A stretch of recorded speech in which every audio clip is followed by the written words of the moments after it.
Bien, pues muy buenas noches. Muchas gracias por acompañarnos. A nombre del Instituto Interamericano de Investigación y Docencia en Derechos Humanos, nos da muchísimo gusto el estar en esta ocasión con ustedes, disertando un tema muy interesante sobre la parte procesal, la parte de los incidentes y los recursos, con una gran experta, una gran invitada que me permitiré dar lectura de algunos de los antecedentes curriculares y profesionales de nuestra invitada de esta sesión, no sin antes darles la más cordial bienvenida a todos y a todas. Muchas gracias por estar con nosotros. Como les comentaba, tenemos el privilegio de contar con la participación de la doctora Blanca Laura Rivero Banda. La doctora estudió tanto la licenciatura en Derecho, así como maestría en Amparo, maestría en Ciencias Penales y el doctorado en Política Criminal en la Universidad Nacional Autónoma de México, siendo docente igualmente de la misma máxima casa de estudios en temas de amparo, práctica forense de amparo, derecho procesal civil, derecho constitucional. Ha impartido cátedra de manera ininterrumpida desde hace más de 25 años. Entre otras instituciones más, ha sido también docente en la Universidad Tecnológica, en la Universidad Insurgentes, en la Universidad Iberoamericana Campus Torreón, en la Universidad Autónoma Metropolitana. Y dentro de su actividad profesional, pues ha colaborado en la Procuraduría Federal del Consumidor, en Banca Confía, en el Tribunal Superior de Justicia de la Ciudad de México y con más de 20 años de abogada postulante. Pues doctora, para nosotros, como le comentaba, un honor siempre escuchar a los grandes expertos y bueno, pues le cedo el uso de la voz, no sin antes nuevamente agradecerle que esté con nosotros. Bienvenida, doctora, y la escuchamos con toda atención. Muchas gracias, doctor. Pues buenas noches a todos y a todas, antes que nada. Y pues antes de comenzar esta sesión, me gustaría agradecerle sinceramente, doctor, la invitación que gentilmente me hizo. Espero no sea la última que yo pueda estar compartiendo con todos ustedes, porque la verdad que para mí hablar del juicio de amparo es lo máximo, ¿no? Yo creo que como docentes siempre nos especializamos en alguna cátedra, en alguna materia, y pues yo creo que esto facilita mucho la explicación y la interacción con las personas las cuales reciben esta plática, ¿no? Más que una clase, no es una clase, es una charla que vamos a tener con todos los que nos hacen favor de estar ahorita presentes, pero pues sí, agradecerle de antemano pues esa invitación. Gracias, doctor Arellano. Y pues sin más preámbulo, y usted no dispone otra cosa, me gustaría presentar aquí a nuestro auditorio que pues el tema que me fue asignado en este momento fue el tema de los recursos e incidentes en el juicio de amparo, que es un tema honestamente muy amplio para poder abordar en hora y media, si no estoy si estoy en lo correcto, hora y media de sesión, pero trataré de ser lo más explícita y lo más concreta para que nuestro auditorio no tenga problemas en cuanto a que pueda, digamos, explorar el mundo tan mágico y tan extenso que tienen los recursos y los incidentes en el juicio de amparo. Bueno, entonces primero vamos a comenzar explicando lo que es un recurso, porque muchas veces pues no sabemos el porqué de estos medios de impugnación. Entonces, etimológicamente la palabra recurso viene del latín recursus, que significa volver al camino, regresar, retornar. Y uno se preguntaría, ¿y qué es lo que voy a regresar o qué es lo que voy a retornar o a dónde regreso? Pues aquí es muy sencillo la situación. Cuando en un procedimiento, en un juicio, puede ser ante autoridad judicial o cualquier órgano jurisdiccional, estamos tramitando un procedimiento y quien dirige el procedimiento, que puede ser un juez, un magistrado, emite una resolución con la cual no estamos de acuerdo porque resentimos una afectación, un agravio, pues la misma legislación adjetiva, nos permite utilizar estos medios de impugnación. Y con estos medios de impugnación lo que se pretende es que generalmente, ¿verdad? En la mayoría de los casos, un tribunal de mayor jerarquía vuelva a revisar esa resolución.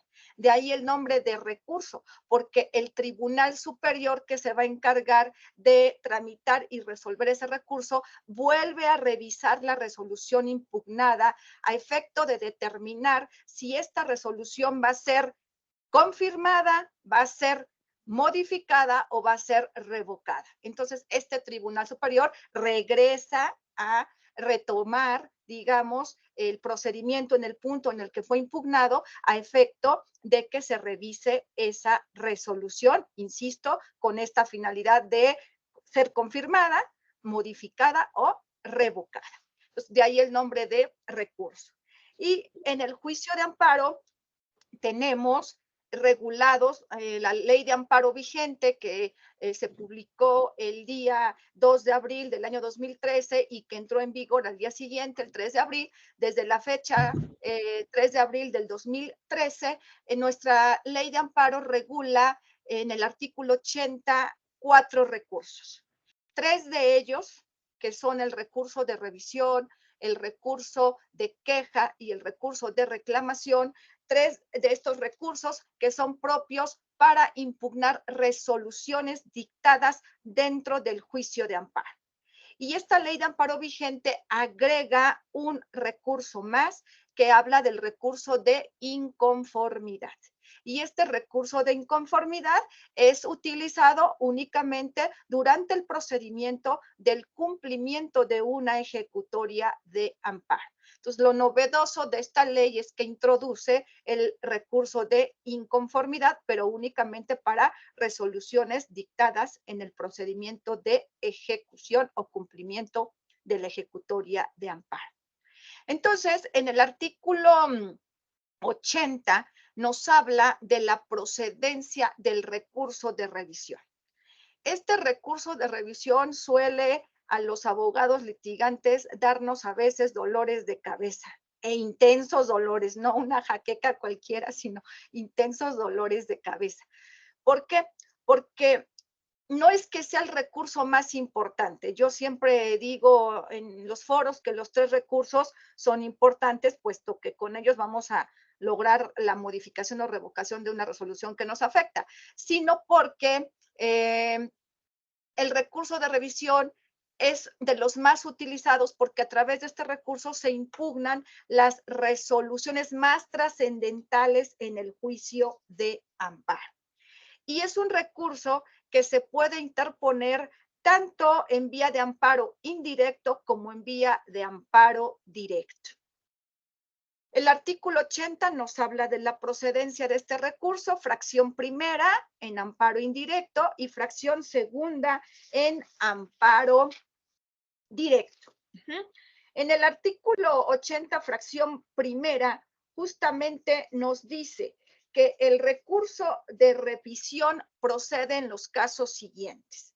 En el inciso A nos dice que contra aquellas resoluciones que concedan o nieguen la suspensión definitiva en el incidente respectivo.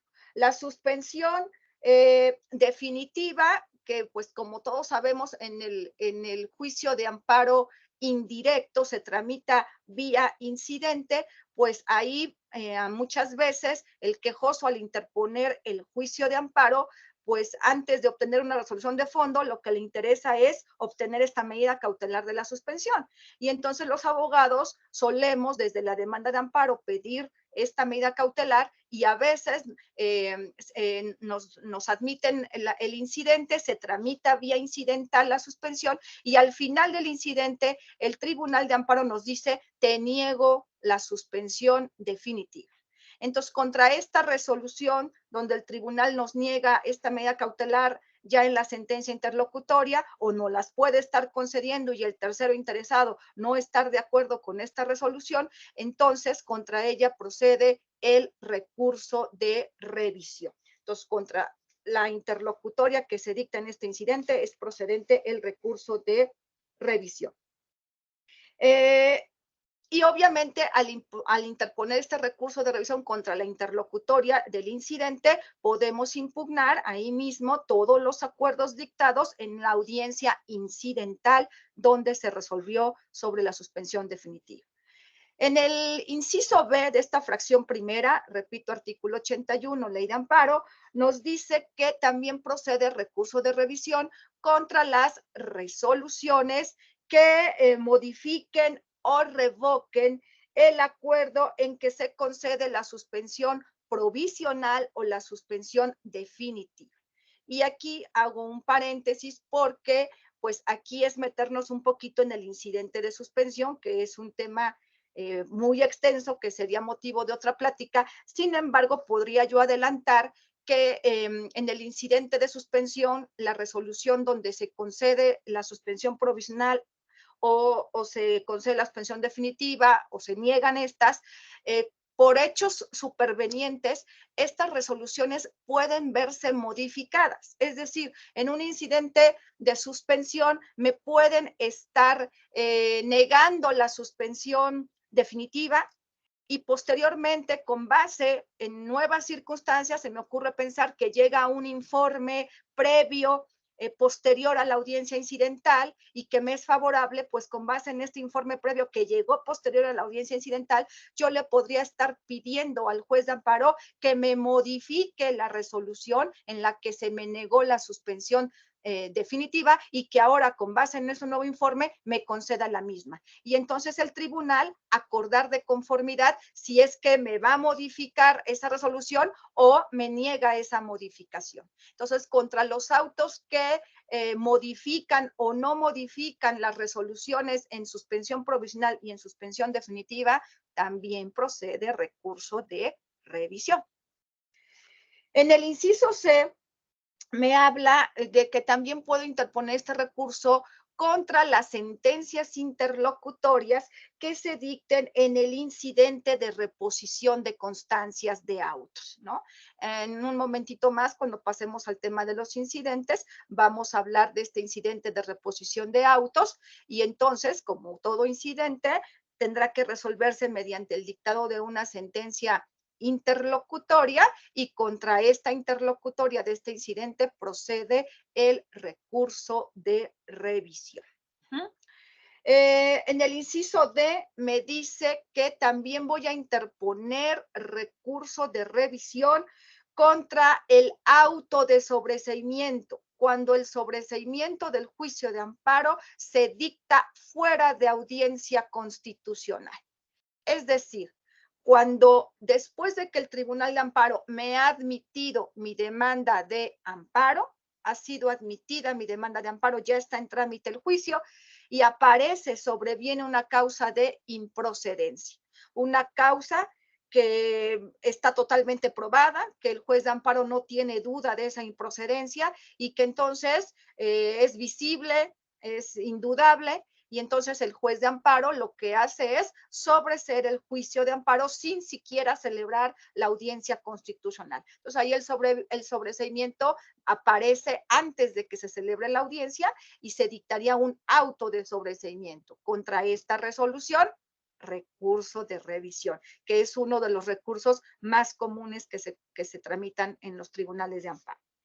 Luego viene el inciso C. En el inciso en el inciso E, me habla que también procede el recurso de revisión contra las sentencias dictadas dentro de la audiencia constitucional, ¿sí?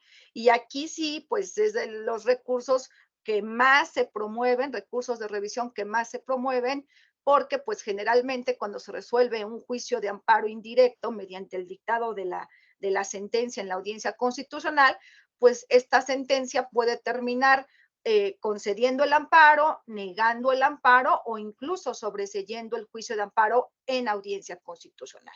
Entonces, forzosamente, contra el sentido de esta sentencia, alguna de las partes litigantes en el juicio de amparo, alguna va a quedar inconforme. ¿Sí? Si se concede el amparo, pues el inconforme va a ser el tercero interesado. Si se niega el amparo, pues el inconforme va a ser el quejoso. Entonces, de una u otra manera, esta sentencia siempre es recurrida por la parte que no está de acuerdo y es uno de los recursos de revisión que con más frecuencia llega a los tribunales colegiados de circuito. Entonces, estas son las hipótesis de procedencia del recurso de revisión en amparo indirecto. Y luego el artículo 81 en su fracción segunda nos dice en qué casos vamos a poder promover excepcionalmente el recurso de revisión en amparo directo.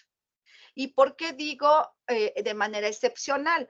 Porque es conocido por todos que las resoluciones que se dictan en un amparo directo por un tribunal colegiado de circuito, que es el tribunal competente para resolver este tipo de amparos, pues las resoluciones que dictan los tribunales colegiados son resoluciones terminales.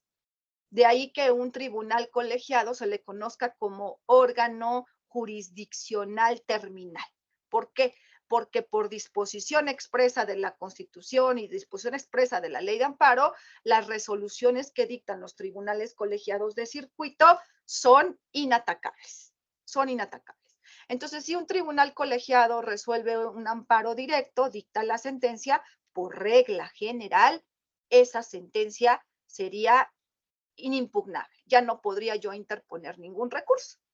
Sin embargo, la ley de amparo establece el caso de excepción donde sí voy a poder interponer recurso de revisión contra las sentencias dictadas en amparo directo por este tribunal colegiado.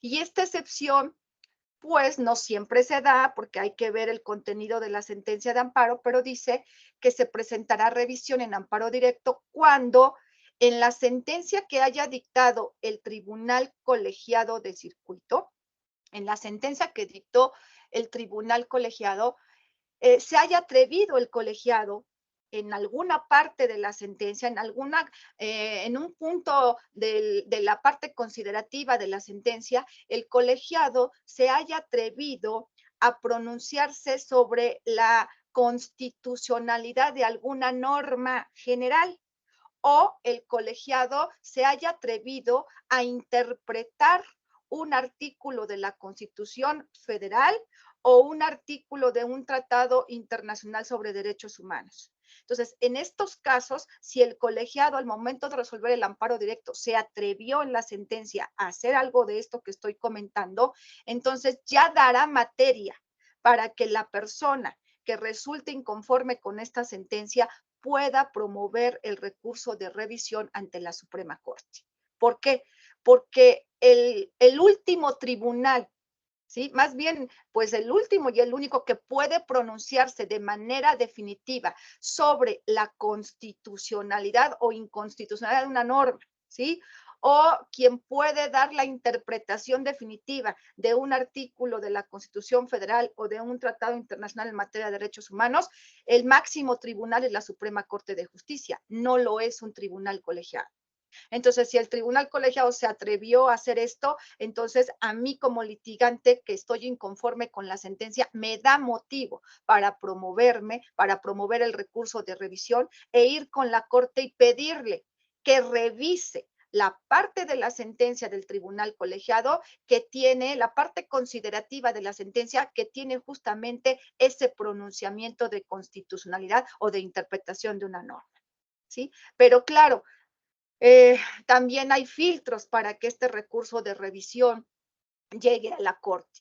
No basta con que el colegiado haya hecho esto en la sentencia, sino además, por acuerdos generales del pleno de la Suprema Corte de Justicia de la Nación, se ha determinado que además de que el colegiado tiene que hacer estas interpretaciones, tiene que ser una interpretación novedosa, que abone algo novedoso para el mundo jurídico, que sea de trascendencia e interés a juicio de la Suprema Corte de Justicia porque aporta algo novedoso, ¿sí? Si para juicio de la Suprema Corte el criterio que estableció el colegiado en su sentencia sobre cuestiones de constitucionalidad o interpretación de normas no es relevante, no es trascendente a juicio de la Suprema Corte de Justicia de la Nación, o no es novedoso porque a lo mejor la Corte ya se ha pronunciado al respecto, entonces lo que va a hacer la Suprema Corte de Justicia es desechar el recurso de revisión porque no habría a juicio de ella materia para el recurso. Entonces desecharía el recurso y ahí sí, contra este desechamiento del recurso de revisión en amparo directo, ahí sí ya no procede ningún recurso. Ahí sí ya nada más el recurso que siempre les digo a mis alumnos sería el recurso de lamentación. Voy a llorar porque ya no puedo hacer absolutamente nada, ¿sí? En otros casos, si la Corte considera que el asunto sí es novedoso, sí es de trascendencia, el colegiado sí está haciendo interpretaciones de constitucionalidad, entonces, sin mayor problema, la Corte admitirá el recurso y lo turnará a uno de los ministros para que elabore el proyecto de resolución correspondiente en ese recurso. Bien, entonces sería, digamos, las hipótesis de procedencia de este recurso, tanto en vía directa como en vía indirecta. Y luego tenemos que el artículo 82, de la ley de amparo también da la posibilidad de que la persona que obtuvo sentencia favorable, o sea, la que interpone revisión, pues es la inconforme, pero la que interpuso, la que está de acuerdo con la sentencia porque le fue bien en el juicio de amparo, tiene la posibilidad también de interponer una revisión adhesiva, adherirse al recurso de revisión y esto con la finalidad de que, pues aunque tiene la sentencia a su favor, a lo mejor con el recurso de revisión lo que busca es fortalecer la parte considerativa de la sentencia del colegiado que él considera que está a lo mejor indebidamente motivada, ¿no? O no indebidamente, sino como que faltó algo en la motivación y entonces con la revisión adhesiva, pues yo podría fortalecer esos argumentos. No es muy común que los litigantes que obtienen sentencias favorables en el amparo promuevan revisiones adhesivas. No es muy común, pero tampoco es algo que sea desconocido para los litigantes o para los tribunales. Sí, sí hay supuestos donde litigantes dicen, bueno, tengo la sentencia a mi favor, pero quiero robustecer la parte considerativa y entonces interpongo la revisión adhesiva.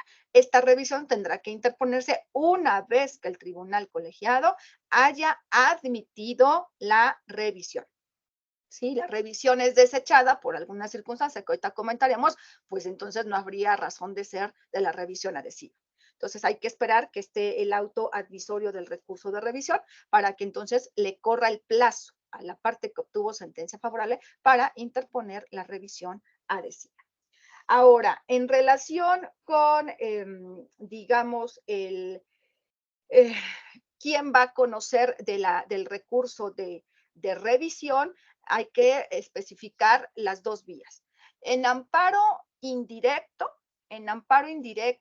del recurso de revisión, por regla general, conocerá el tribunal colegiado de circuito, ¿sí? Sin importar que la resolución venga de un juez de distrito o de un tribunal colegiado de apelación.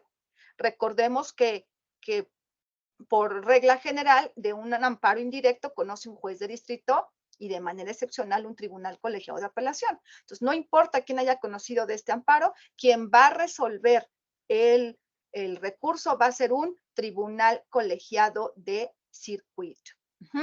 A no ser, aquí también hago una acotación, a no ser que se haya tramitado un amparo contra normas generales. Si yo tramito un amparo donde mi acto reclamado es una norma, sabemos que la vía de amparo es la indirecta y se va a tramitar ante juez de distrito. Y si por alguna circunstancia me niegan el amparo, entonces ahí la revisión no sería el colegiado. Ahí la revisión se va a la Suprema Corte de Justicia de la Nación. Hablamos de una revisión en amparo indirecto. ¿Por qué? Porque si en la sentencia de amparo indirecto me negaron el amparo y subsiste el problema de la constitucionalidad de la norma, la última palabra no la va a tener el colegiado, la va a tener la Corte. Entonces, en esos casos, la revisión no se va al colegiado, se va a la Suprema Corte de Justicia y estoy hablando de una revisión en amparo indirecto. Fuera de esos casos, la revisión sería al Tribunal Colegiado de Circuito. Y en el caso de promover revisión en amparo directo, pues si el amparo directo lo resolvió el colegiado, de la revisión forzosamente conocerá la Suprema Corte de Justicia de la Nación. Ella es la que se encargará de conocer del recurso de revisión, ya sea en primera o en segunda sala, dependiendo la materia del asunto. Plazo para interponer este recurso. El plazo para la interposición de este recurso de revisión es un plazo único y el plazo es de 10 días hábiles para interponer el recurso de revisión. 10 días hábiles contados a partir del día hábil siguiente a aquel en que surta efectos la notificación de la resolución impugnada. Entonces, lógicamente, tendríamos que esperar a que esa resolución no sea notificada, esperemos a que surte efectos y en nuestro calendario hacer el cómputo de los 10 días para evitar que pueda ser extemporáneo nuestro recurso. Y en el caso de la revisión adhesiva, son 5 días. 5 días para interponer una revisión adhesiva. 5 días a partir de que se notifique el auto admisorio del recurso, ¿sí? Entonces, aquí habría que esperar hasta que el Tribunal Colegiado de Circuito admita el recurso de revisión o en los casos excepcionales la Corte admita el recurso de revisión para que la parte que obtuvo sentencia favorable le notifiquen ese auto admisorio y le surta efectos, comiencen sus 5 días para interponer su revisión adhesiva.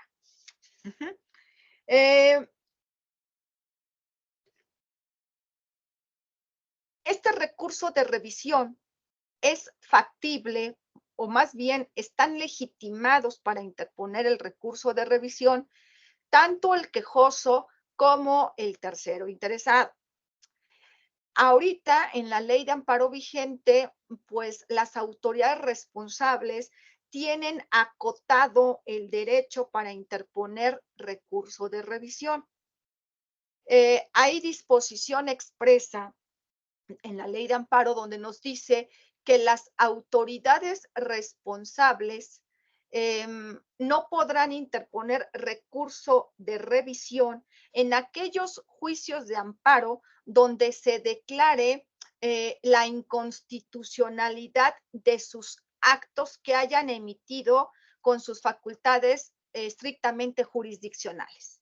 Entonces, ¿qué quiere decir? Que contra resoluciones que emita un juez, un magistrado, y los litigantes interpongan amparo contra estas resoluciones, pues ellas en los amparos, estos jueces, estos magistrados, tendrían el carácter de autoridades responsables. Y entonces, si en el amparo se resuelve el juicio y se declara la inconstitucionalidad de los actos de estos jueces o de estos magistrados y se concede el amparo para efecto de que vuelvan a dictar, se queden sin efectos esos actos y se vuelvan a dictar unos nuevos, aquí las autoridades responsables no estarían legitimadas para promover recurso de revisión. Aquí lo único que tendrían que hacer es acatar la ejecutoria de amparo en sus términos, pero ellos están limitados y están restringidos en este caso para interponer recursos de revisión. ¿En qué caso sí podría una autoridad responsable promover el recurso de revisión?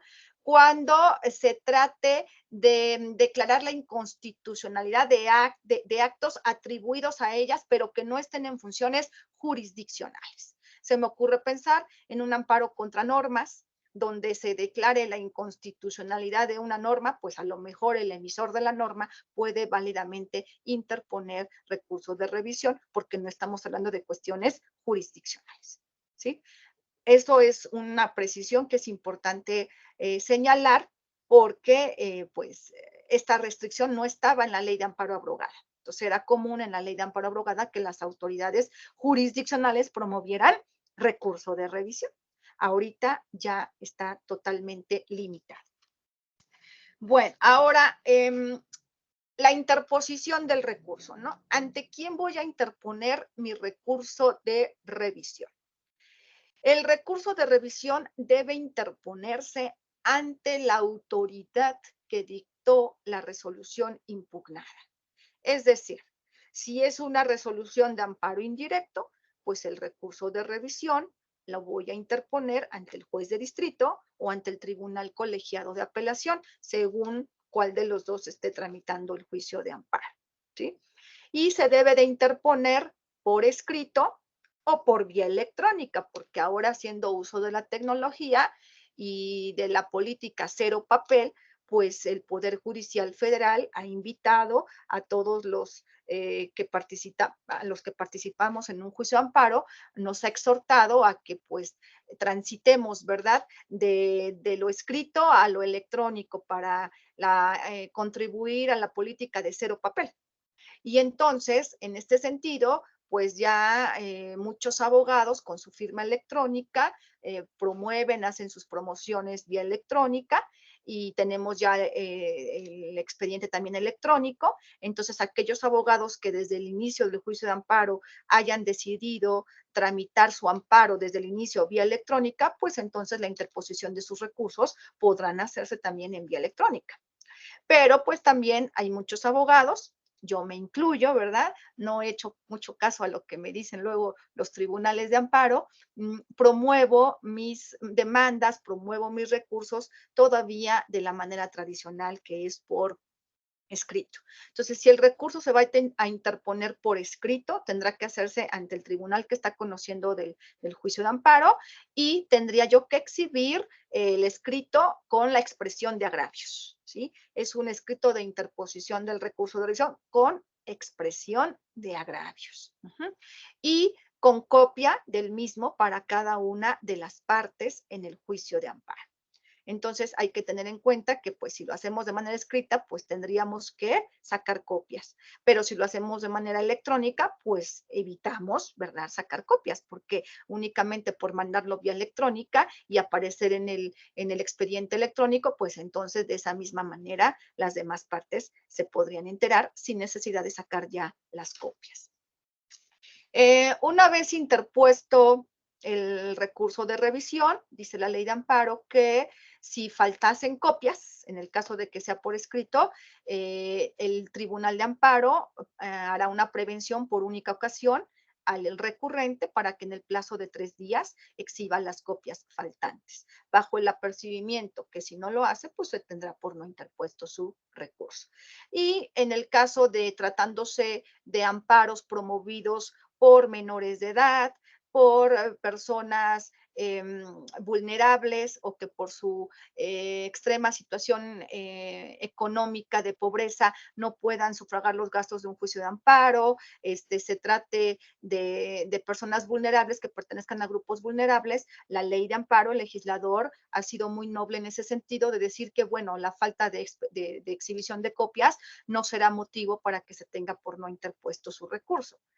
Y en ese momento quedará a cargo del Tribunal de Amparo sacar las copias faltantes, que no sea ese un pero para que estas personas que pertenezcan a grupos vulnerables tengan el acceso efectivo a la justicia. Entonces, en ese sentido, pues ahí hay esa consideración para cuando no se exhiban los juegos completos de copias. Pero si no pertenecemos a ese grupo, nuestro quejoso no pertenece a ese grupo, pues entonces hay que sacar las copias si no lo hicimos vía electrónica.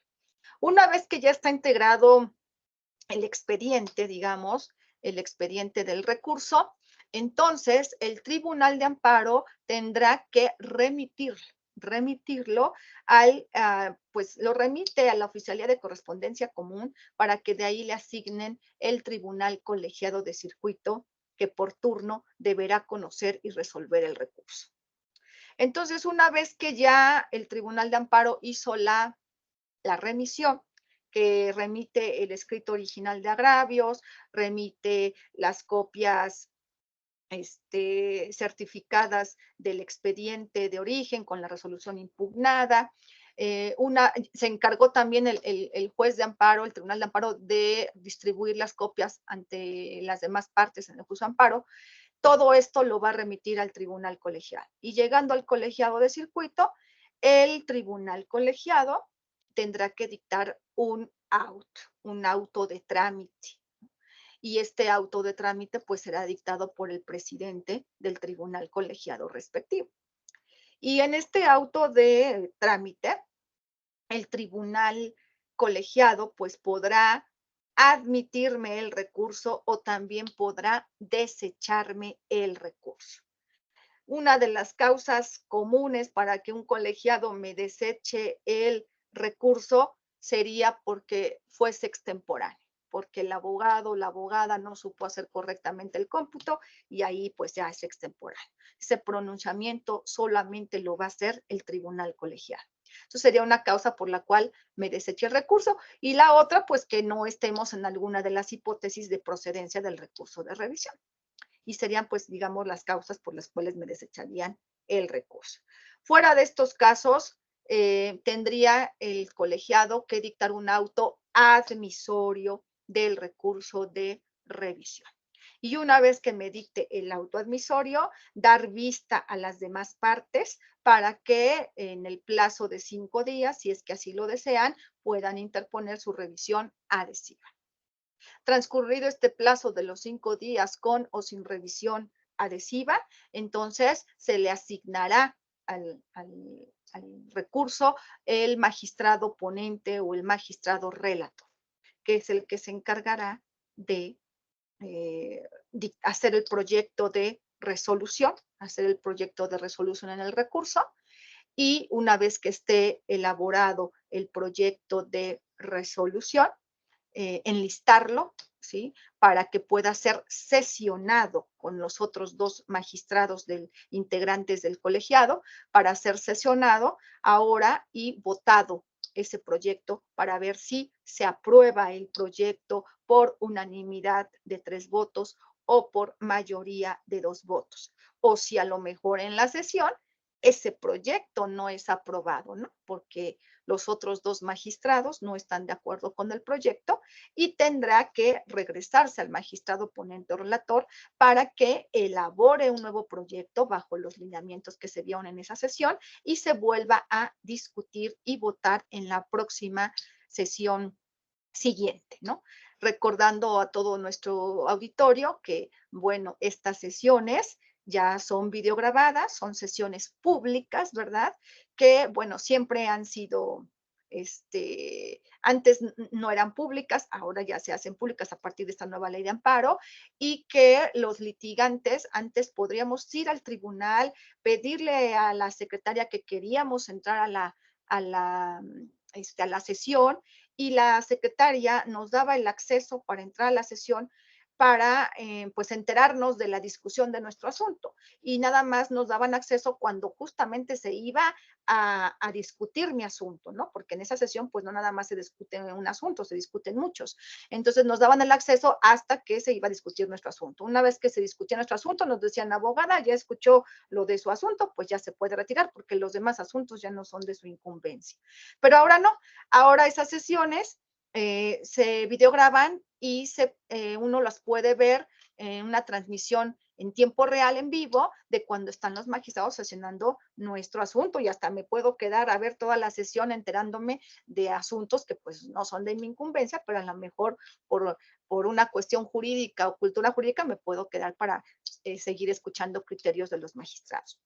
Entonces, pues ahora cuando yo tengo en trámite recursos ante colegiados, una vez que me entero cuándo se va a sesionar, entonces estoy pendiente en tiempo real en la sesión, me conecto y podemos ver la sesión sin ningún problema en vivo. Y pues saber nuestro resultado del recurso de manera anticipada. Antes de que salga pública la sentencia, pues ya conocemos el resultado del recurso.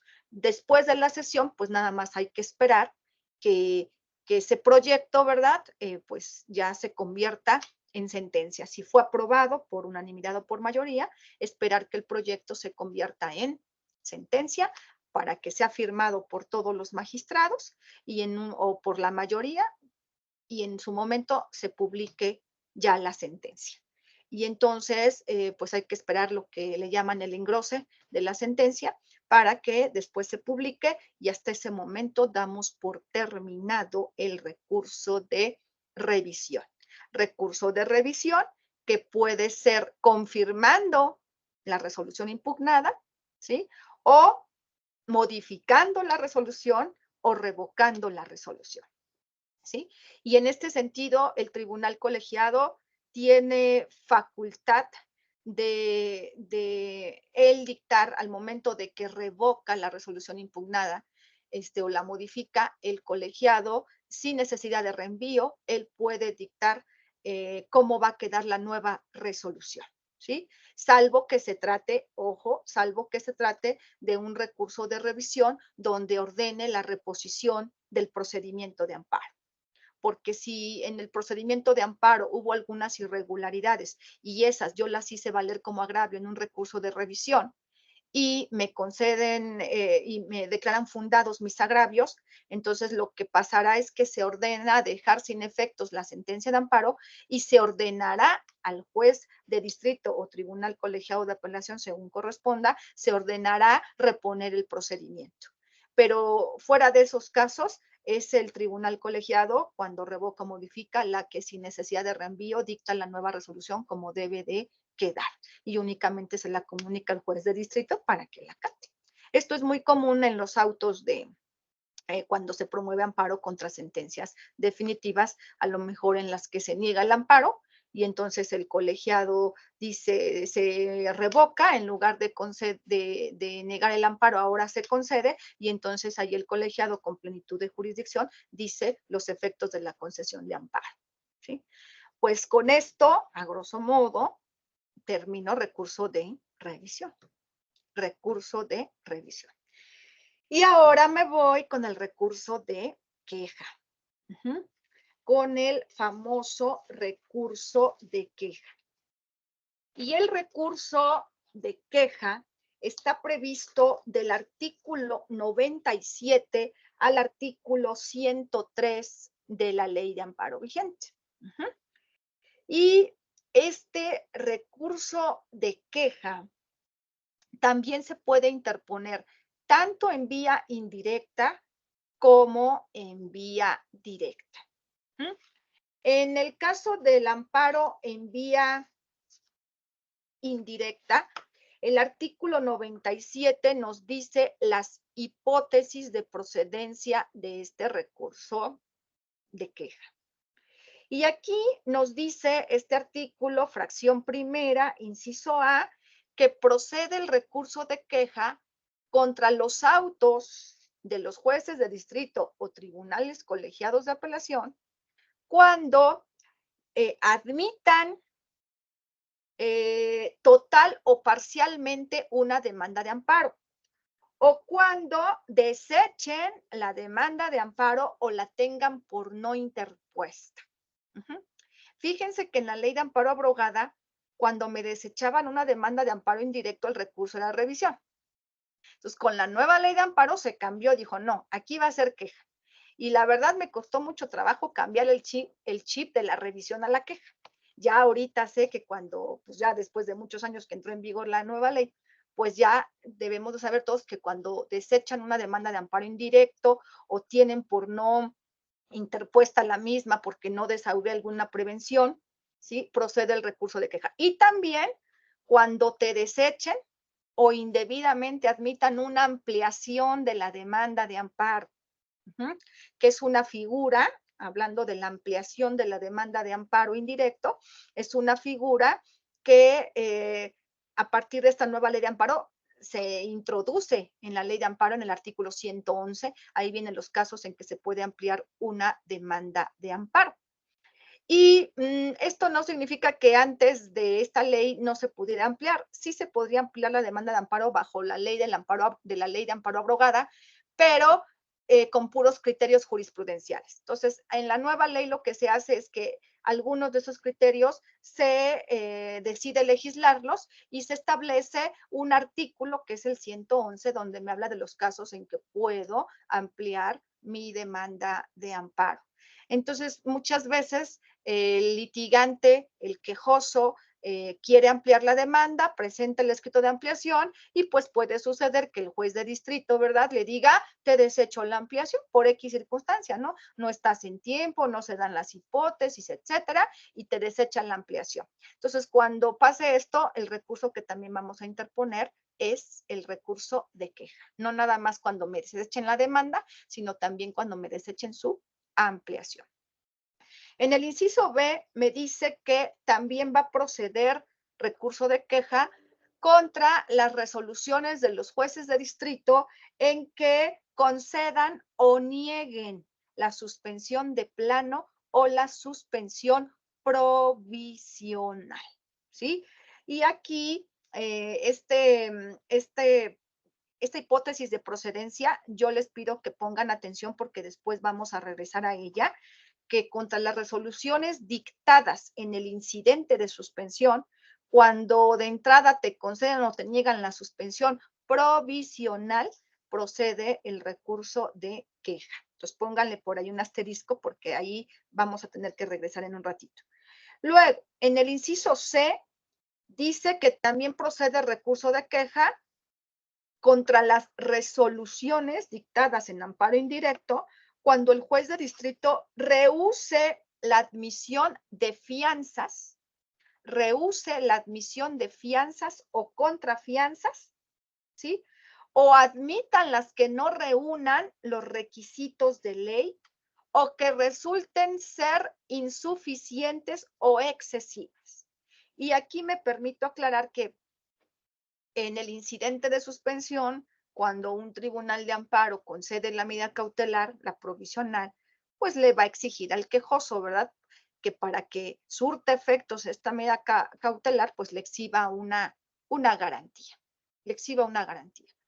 Y el juez de amparo tiene que fijar el monto de esa garantía, que es para resarcir los posibles daños y perjuicios que se le puedan ocasionar al tercero interesado por suspender el acto. Entonces, muchas veces el tribunal de amparo fija esta garantía y puede resultar muy baja. El quejoso va a quedar encantado porque al ser una garantía baja, pues con gusto la exhibe. Pero quien puede quedar inconforme es el tercero interesado. ¿Y por qué puede quedar inconforme el tercero interesado? Puede quedar inconforme porque dice, pues con esa garantía no me va a resarcir ni la mínima parte de mis daños y perjuicios que me pueda ocasionar. Entonces, si es una garantía que resulta muy baja o también que resulte muy excesiva y el quejoso no puede exhibirla, entonces el recurso que podemos interponer es el recurso de queja. En el inciso D me dice que también procede recurso de queja cuando el tribunal de amparo no le quiera reconocer a una persona el carácter de tercero interesado, ¿sí? Hay veces, nosotros sabemos que un tercero interesado, por ejemplo, en materia administrativa, ¿no?, es aquella persona que gestionó el acto reclamado por el quejoso. Es aquella persona que tiene interés en que el acto reclamado por el quejoso subsista, ¿no?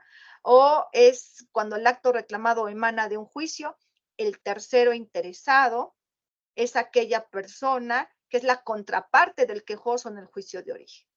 Entonces, pues, uno como litigante, al momento de hacer la demanda de amparo, tenemos que identificar quién va a ser nuestro tercero interesado, ¿no? Entonces, muchas veces se presenta la demanda y el tribunal de amparo dice, pues no se le reconoce el carácter de tercero interesado a fulanito de tal, porque el acto que reclama el quejoso no le va a parar ningún perjuicio.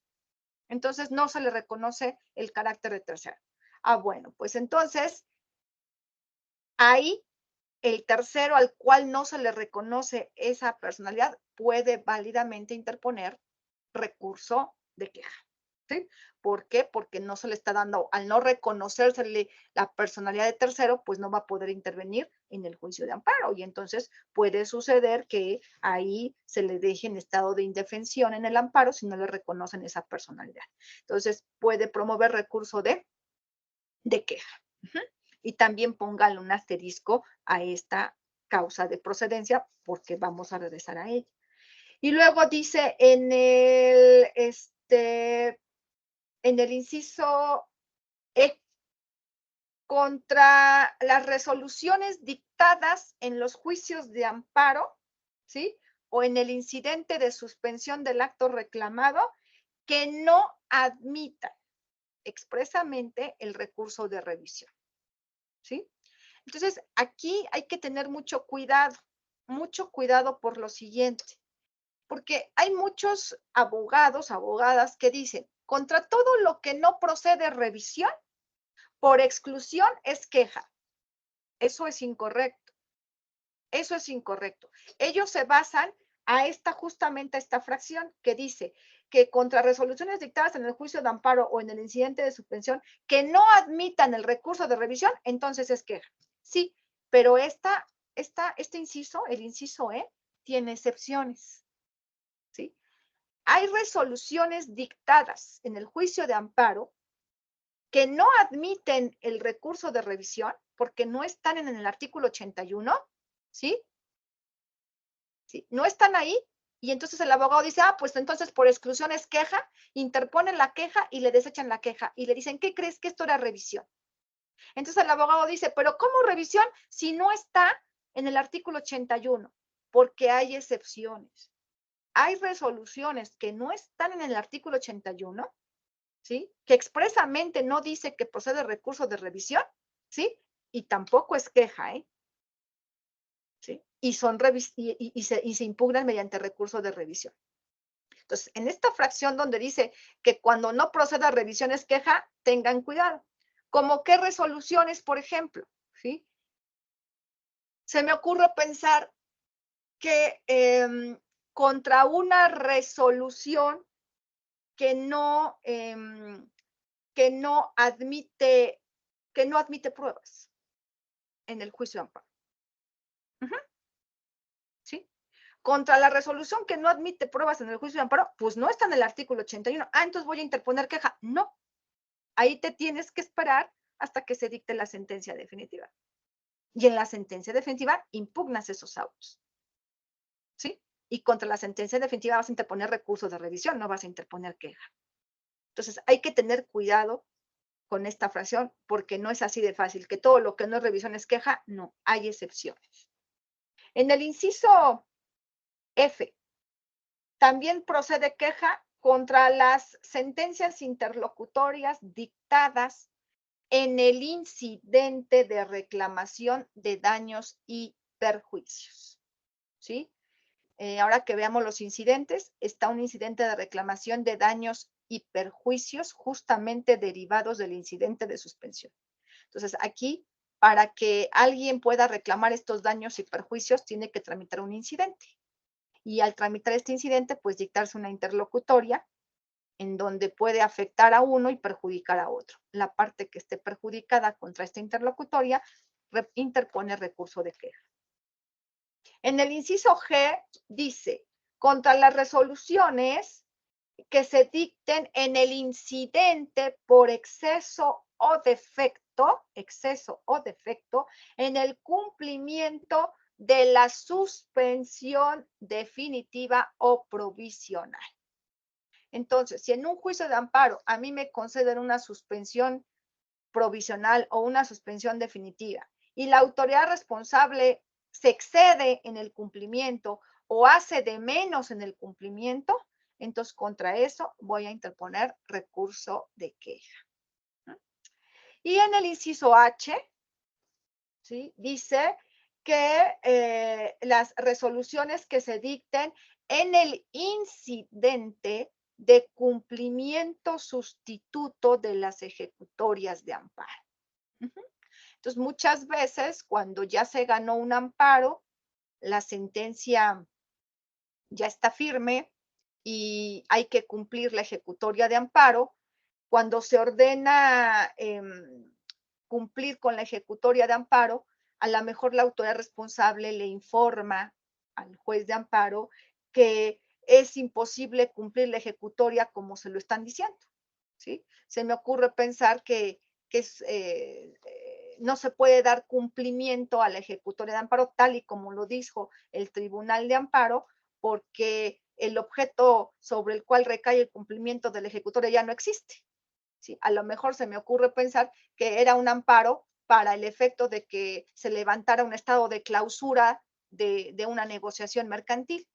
Entonces, si me conceden el amparo para que se levante el estado de clausura y las autoridades administrativas vayan a mi negocio y me quiten los sellos de clausura, pero resulta que cuando ya van a dar cumplimiento a la ejecutoria, el inmueble se cayó, vino un temblor y se cayó el inmueble. Entonces ya sería imposible dar cumplimiento a la ejecutoria de amparo. Pero entonces, ¿qué hacemos con esa ejecutoria? Porque si se concedió un amparo, es para restituirle al quejoso sus derechos vulnerados, ¿sí? Entonces, ya no me lo puedes restituir quitándome los sellos porque pues ya se cayó el inmueble. Entonces, vamos a hacer un cumplimiento sustituto.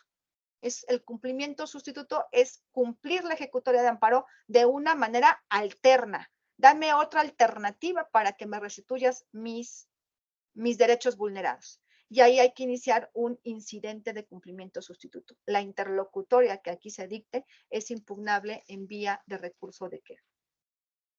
Y luego ya de ahí nos vamos al recurso de queja, pero en amparo directo, ¿sí? Porque también puedo interponer recurso de queja en amparo directo. Pero aquí este recurso de queja realmente es contra las autoridades responsables, ¿sí? Recuerden ustedes, abogados y abogadas, recuerden que el amparo directo, el directo, se interpone por conducto de la autoridad responsable. Este amparo directo se interpone por conducto de la autoridad responsable. Yo tengo que llevar mi demanda de amparo directo ante el tribunal que dictó la sentencia definitiva, el laudo o la resolución que puso fin a juicio. Ahí le llevo mi demanda de amparo directo. Y este tribunal, que en mi demanda tiene el carácter de autoridad responsable, este tribunal tiene que encargarse de preparar el amparo directo. Y una vez que está preparado, mandarlo al tribunal colegiado de circuito para que se resuelva ya. Entonces, la preparación del amparo directo está a cargo de la autoridad responsable. Y en amparo directo, la autoridad responsable es la que se encarga de recibir la demanda de amparo, es la que se encarga de emplazar a los terceros interesados, es la que se encarga de ella misma rendir su informe y requerir a las ejecutoras para que le rindan el informe justificado.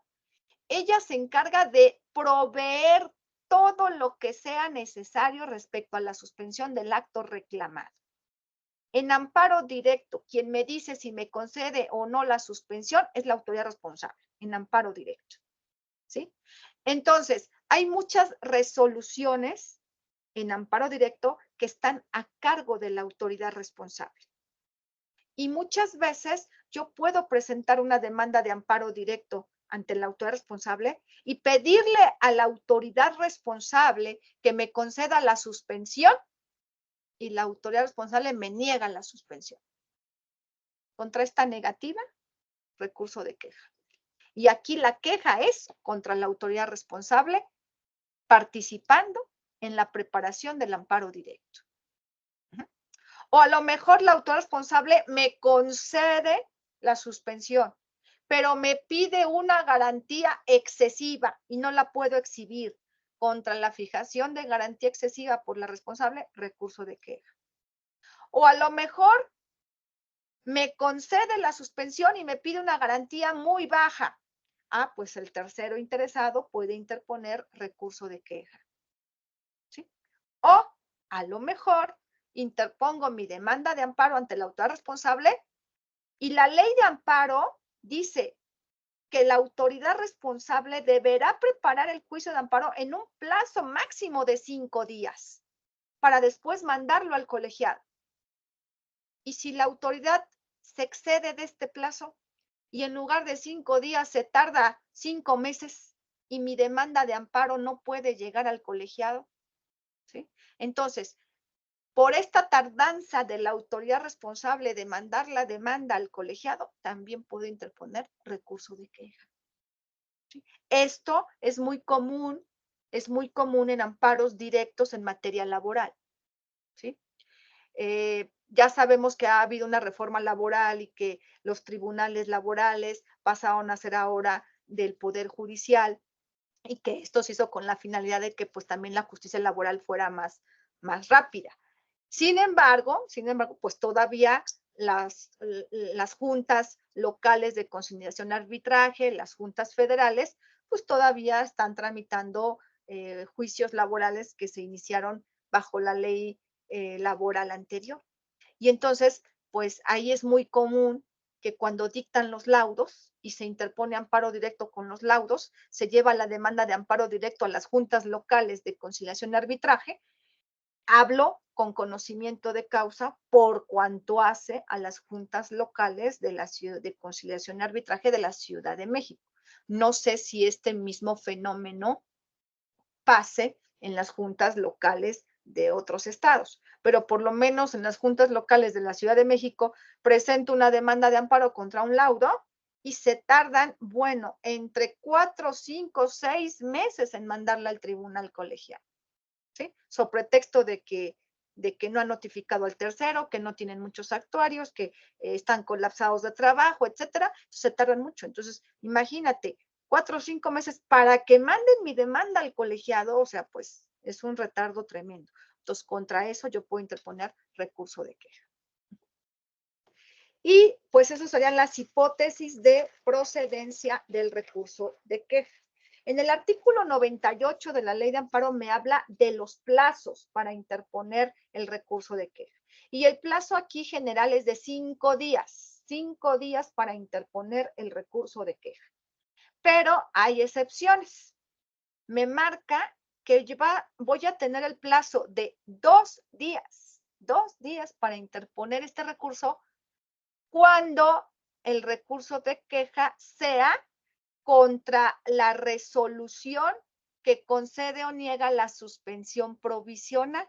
¿Se acuerdan que le pusimos un asterisco a esa? Les pedí que le pusieran asterisco por esto, porque esa queja no va a ser en 5 días, va a ser en 2 días. ¿Por qué? Porque las resoluciones dictadas en un incidente de suspensión son muy rápidas. El incidente dura muy poco. Entonces, como la duración del incidente es muy corta, entonces los plazos también se acortan. Entonces, si tú vas a reclamar el auto donde te negaron una suspensión provisional, es queja, pero tienes 2 días, no vas a tener 5, vas a tener 2. Y también me habla de otra excepción, que yo puedo interponer la queja en cualquier tiempo, ¿sí? Cuando se trate de esto último que les acabo de decir, cuando se trate de que la autoridad responsable omita darle trámite a una demanda de amparo directo y se tarde en mandarla al colegiado, ahí yo no tengo ni 2 días ni 5 días. Yo puedo interponer la queja en cualquier tiempo antes de que la autoridad mande al colegiado. O sea, por la tardanza u omisión de darle trámite a la demanda de amparo directo, voy a interponer mi queja contra la responsable y ahí la puedo interponer en cualquier tiempo. Esos serían, digamos, los plazos, ¿no? También debe interponerse por escrito, con expresión de agravios o vía electrónica, con copia para cada una de las partes, ¿sí? Y este recurso de queja debe interponerse ante el tribunal que está conociendo del juicio de amparo indirecto, ¿sí? Ahí presento mi queja, ¿sí? Y el tribunal que conoce del amparo, juez de distrito o colegiado de apelación, me recibe mi escrito de agravios, tiene por interpuesto el recurso, ordena repartir las copias a las demás partes, rinde un informe justificado. Tiene que rendir un informe justificado sobre la materia de la queja. Y una vez hecho esto, este tribunal de amparo lo mandará al tribunal colegiado de circuito. Ahora, si la queja es en amparo directo, pero la queja es contra la autoridad responsable, ojo, aquí entonces, si por ejemplo mi queja es porque no se ha mandado mi amparo directo al tribunal colegiado, ¿sí? Ahí yo tengo que interponer la queja, ¿sí? Ante el tribunal colegiado que vaya a conocer de ese amparo directo. Ahí la queja no la puedo interponer ante la autoridad responsable. La queja la interpongo ante el tribunal colegiado que vaya a conocer del amparo. Y usted me va a decir, ¿y cómo vamos a saber cuál va a conocer del amparo? Tú haces tu queja y lo llevas a la oficialía de partes común de los tribunales colegiados. Tu queja. O sea, la queja no se la vas a dirigir a un colegiado en específico. ¿Por qué? Porque no sabes cuál le va a tocar. Entonces tú se la diriges al colegiado en turno y llevas tu recurso de queja a la oficialía de partes común de los colegiados de circuito. Y ahí le asignan un colegiado. Ese colegiado es el que va a conocer de tu queja. Y tú, al ese colegiado conocer tu queja, tú ya sabes que cuando la autoridad responsable mande la demanda de amparo, le va a caer a ese mismo colegiado. Entonces aquí, cuando promuevas queja en amparo directo contra las autoridades responsables, la queja la presentas ante la oficialía de partes común de los tribunales colegiados de circuito. Ahora, una vez que ya el asunto, la queja llegó al tribunal colegiado de circuito, en este caso último, perdón, en el último caso donde la queja es en amparo directo contra la autoridad responsable y tú presentas directamente al colegiado la queja, el colegiado le mandará a pedir a la autoridad responsable que le rinda el informe justificado sobre la queja. Entonces, a diferencia del recurso de revisión, en el recurso de queja tiene que haber un informe justificado de la autoridad responsable. Y entonces ya, una vez que está integrado el expediente en el colegiado asignará un magistrado ponente o relator que se encargará de hacer el proyecto de resolución de la queja, ¿sí? Una vez listo el proyecto, se enlistará para ser sesionado, ¿verdad?, con los otros 2 magistrados integrantes del colegiado. Y una vez que ya está sesionado el asunto, se votará el mismo para ver si el proyecto es aprobado por unanimidad o por mayoría. Y si este es el caso, entonces se esperará a que el proyecto se pase en hoja de sentencia, se firmará por los 3 y se publicará el resultado del recurso de queja, ¿sí? Y hasta ese momento que salga publicada la sentencia, se terminó el recurso de queja. Y aquí el recurso de queja, pues igual puede terminar confirmando la resolución, puede terminar modificando o revocando la resolución. Y si este fuera el caso de que modifica o revoca, también el colegiado tiene amplias facultades para dejar sin efectos la resolución impugnada y dictar una nueva sin necesidad de reenvío. Con plenitud de jurisdicción, el colegiado dicta la resolución como va a quedar y se la manda al tribunal de amparo únicamente para su cumplimiento. Aquí no hay reenvío. El colegiado dice cómo va a quedar la nueva resolución.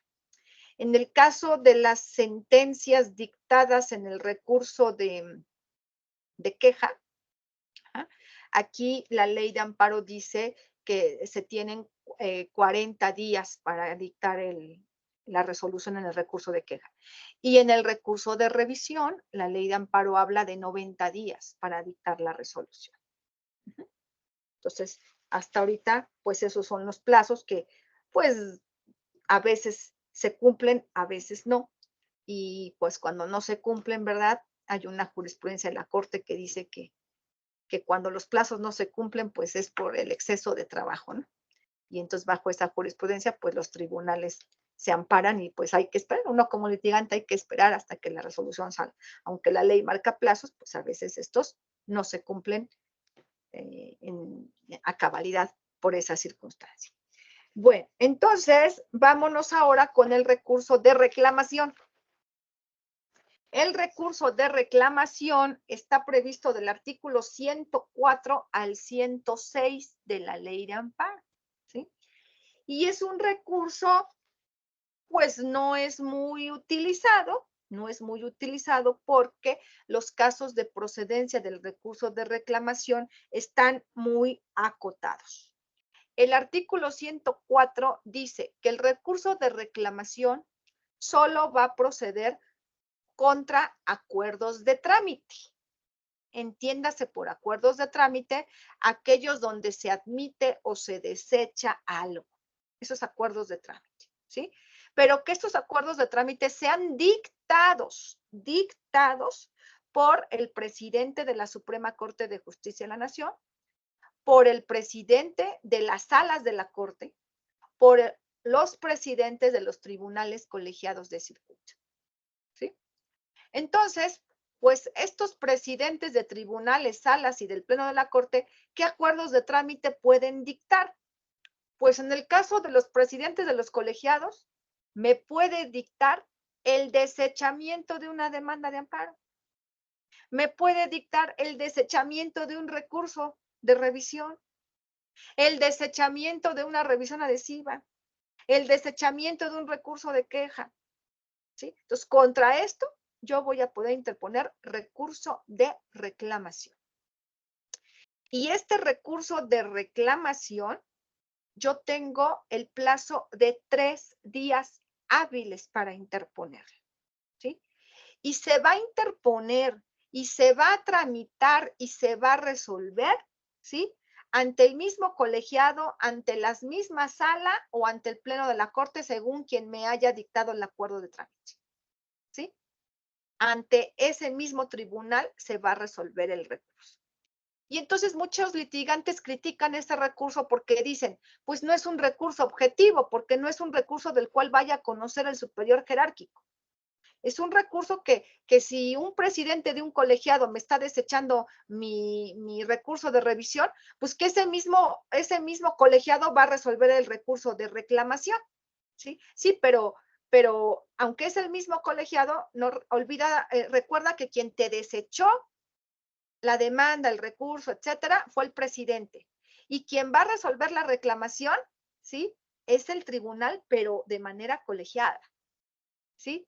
Y el presidente no va a poder elaborar el proyecto de resolución, sino que el proyecto tendrá que ser turnado a cualquiera de los otros 2 magistrados que integran el colegiado, o si fue el presidente de la primera sala de la Corte quien me desechó mi recurso, entonces, de ese recurso va a conocer la primera sala, pero el presidente no podrá elaborar el proyecto de resolución.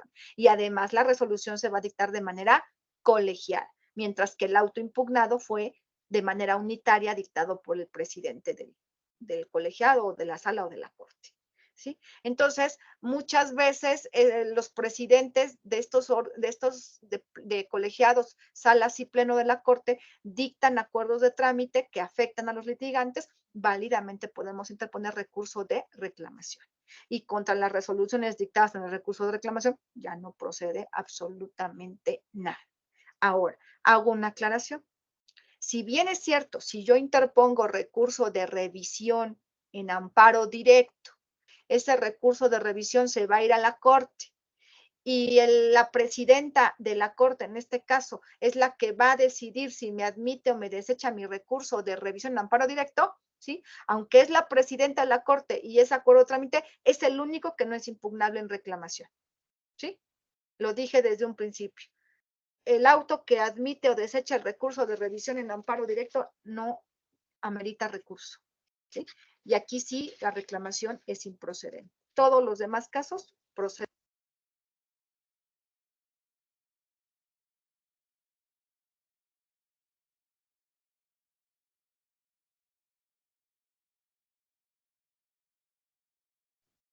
Creo que se apagó el sonido, doctora.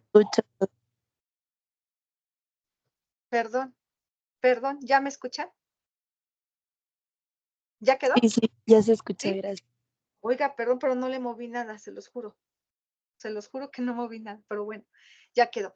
Entonces, en el recurso de de reclamación, igual que los otros dos anteriores, tendrá que, una vez que está integrado el expediente, tendrá que turnarse a un ministro ponente o relator en el caso de salas y pleno de la Corte, o a un magistrado si se trata de un acuerdo dictado de trámite por el presidente de un colegiado, para que elabore el proyecto de resolución. Y una vez elaborado, se sesiona, se vota y se publica. Y los efectos de este recurso de reclamación, pues son obligar al presidente del colegiado, de la sala o de la corte, a dictar un nuevo auto, ¿sí?, de trámite, pero bajo los lineamientos que se dieron en la sentencia que fue aprobada en la sesión respectiva. Y entonces, pues ahí se puede corregir ese auto de trámite. Por último, el recurso de inconformidad. Este recurso de inconformidad, ¿sí?, está previsto en el artículo 202 de la Ley de Amparo. Y ahí nos dice que es un recurso que que se va a interponer únicamente cuando estemos hablando del procedimiento de ejecución de las sentencias de amparo, ¿sí? Es decir, cuando se concedió un amparo, quedó firme la sentencia y entonces hay que darle cumplimiento. Y aquí puede suceder que cuando el juez de amparo le mande pedir a la autoridad responsable su cumplimiento y la autoridad informe sobre el cumplimiento dado a la ejecutoria, pues que le den vista a las partes con el cumplimiento y que al final, cuando el tribunal de amparo hace la revisión de este cumplimiento, el tribunal de amparo diga que la ejecutoria está bien cumplida, ¿sí?, cuando a lo mejor no lo está.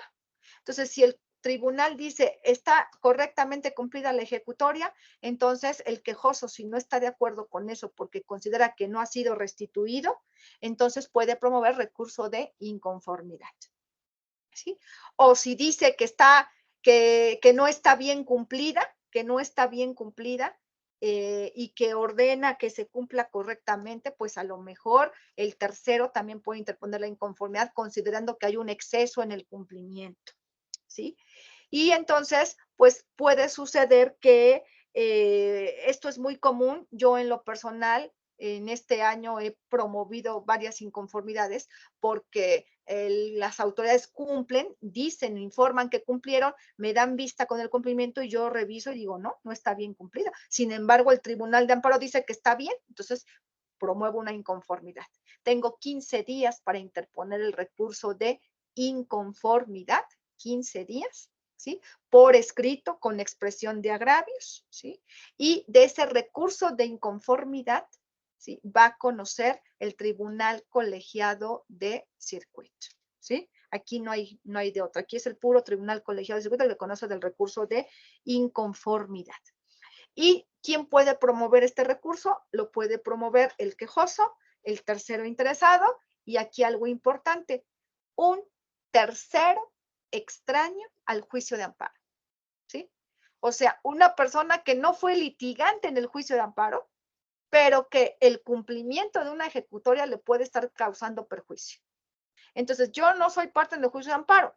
Sin embargo, la ejecución, el cumplimiento de la sentencia, eso sí me va a causar perjuicio. Entonces, yo puedo interponer ahí un recurso de inconformidad en contra de ese cumplimiento.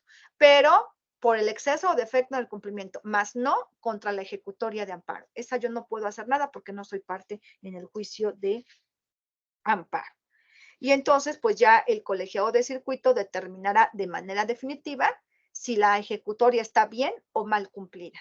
Si determina que está mal cumplida, entonces declarará fundado el recurso de inconformidad y obligará al tribunal de amparo le vuelva a requerir el cumplimiento a la autoridad responsable bajo los lineamientos que está dando el colegiado en esa sentencia del recurso. Y créanme que ahorita en este año que he promovido varias inconformidades, hasta ahorita llevo 7 inconformidades. De las 7 se han resuelto 3. Las 3 dicen que han sido fundadas y el colegiado le ha dicho al juez de amparo que la ejecutoria está mal cumplida y le dice cómo debe de dar instrucciones a la responsable para que cumpla. 4 no se han resuelto, estamos en espera, pero se están equivocando mucho, mucho en federales para calificar el cumplimiento de las ejecutorias de amparo. Finalmente, abogados y abogadas, hablar de los incidentes en el juicio de amparo, ¿sí? Un incidente, es difícil poder dar un concepto de lo que es un incidente, porque los tratadistas en las diversas obras, pues no, ninguno da exactamente un concepto de lo que debe entenderse por un incidente. Sin embargo, yo podría decirles que un incidente es una cuestión accesoria que aparece o sobreviene durante la tramitación de un juicio. Y que lógicamente esta situación accesoria que aparece debe ser resuelta muchas veces antes de que se resuelva el fondo de la litis, ¿sí? Un juez, para resolver el fondo de la litis planteada, tiene que primero haber resuelto todas aquellas cuestiones accesorias o accidentales que ocurrieron durante el juicio, que fueron derivadas del propio juicio principal, ¿sí? Y entonces hay incidentes que se deben de resolver antes de la sentencia o junto con la sentencia, pero si son en la sentencia, antes de que el juez se pronuncie respecto al fondo. Tiene que haber primero un considerando que se pronuncie respecto del incidente para después poder entrar al considerando de fondo. Entonces, hay incidentes que se resuelven previo a la sentencia, que requieren una tramitación y un pronunciamiento especial, de ahí que se llamen incidentes de previo y especial pronunciamiento, y hay otros que se resuelven conjuntamente con la sentencia. Y hay otros incidentes que se resuelven de plano, sin necesidad de substanciación alguna. Se resuelven antes de la sentencia, pero sin necesidad de darles un trámite especial. Por regla general, los incidentes se encuentran regulados del artículo 66 al 72 de la Ley de Amparo. Es el capítulo 9 de nuestra Ley de Amparo y pues ahí nos habla en el artículo 66 y 67, nos habla de cuál es el trámite que debe darse a un incidente, ¿no? Y entonces nos dice ahí que un incidente puede iniciarse a petición de parte o de manera oficiosa, incluso por el propio Tribunal de Amparo. Estos incidentes se deben de presentar por escrito o por vía electrónica, pero en estos incidentes se recomienda que se establezca el nombre del incidente, ¿no? De qué es el incidente para que pues se le pueda dar el trámite necesario, aunque bueno, el hecho de que no le ponga yo el nombre al incidente no significa que no me lo vayan a admitir si está perfectamente clara la causa de pedir. Sin embargo, pues lo conveniente es que se le ponga el nombre. Y entonces a estos incidentes se les va a abrir un capítulo de pruebas. Es una demanda incidental, hay que narrar los hechos que motivan el incidente y abrir un capítulo de pruebas. Tengo que ofrecer pruebas en el incidente respectivo. Y con la admisión del incidente se dará vista a la parte contraria para que en el plazo de 3 días manifieste lo que a su interés convenga, se oponga a la acción incidental y también pueda ofrecer sus respectivas pruebas. Una vez entablada la litis del incidente con la demanda incidental y la contestación a la misma, entonces el tribunal señalará día y hora para la celebración de una audiencia incidental. ¿Sí? Audiencia incidental que contendrá 3 etapas. Una etapa de pruebas, donde el tribunal se pronunciará sobre el ofrecimiento de pruebas, sobre la admisión de pruebas y donde se desahogarán las pruebas, ¿sí? Después una etapa de alegatos y luego pasaríamos al dictado de la sentencia interlocutoria, ¿sí? Y Este, en general, es el trámite que el artículo 66 y 67 de la Ley de Amparo le dan a los trámites de los incidentes en general en el juicio de amparo. Aunque debo precisar y hacer énfasis que en el juicio de amparo hay muchos incidentes, muchos incidentes. La Ley de Amparo nada más regula 2, que es el incidente de reposición de constancias de autos, que está en el artículo 70 y 72 de la Ley de Amparo, y el incidente de reclamación de daños y perjuicios del artículo 129 de la Ley de Amparo. Ajá. Pero en realidad no son los únicos incidentes en el juicio de amparo, ¿sí? Los incidentes puede haber tanto en vía directa como en vía indirecta. Hay algunos incidentes que son propios del amparo directo, otros que son propios del indirecto, otros que son de los 2 juicios de amparo, son compatibles con las 2 vías de amparo, ¿sí? Y no todos están regulados en la Ley de Amparo, ¿sí? Yo les puedo decir, mis queridos abogados y abogadas, hay más de 50 incidentes en el juicio de amparo. Entonces, cuando a mí me toca dar en alguna universidad el tema de los incidentes, pues la verdad es que ni siquiera aunque me dieran un semestre, yo podría hablar de los 50 incidentes que hay en el juicio de amparo. Es demasiado. Toco los más utilizados, los más frecuentes, ¿sí? ¿Cuáles son los más frecuentes? Obvio, el incidente de suspensión, pero ahí es un curso aparte, nada más del puro incidente de suspensión. También tenemos el incidente de exceso o defecto en el cumplimiento de la sentencia de amparo, que es un tema precioso. El incidente de cumplimiento de la suspensión provisional y definitiva en el juicio de amparo.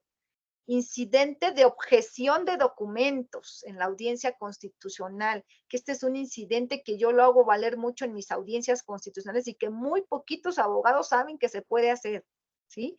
El objeción de documentos, falsedad de firma, falsedad de informe justificado, ¿sí?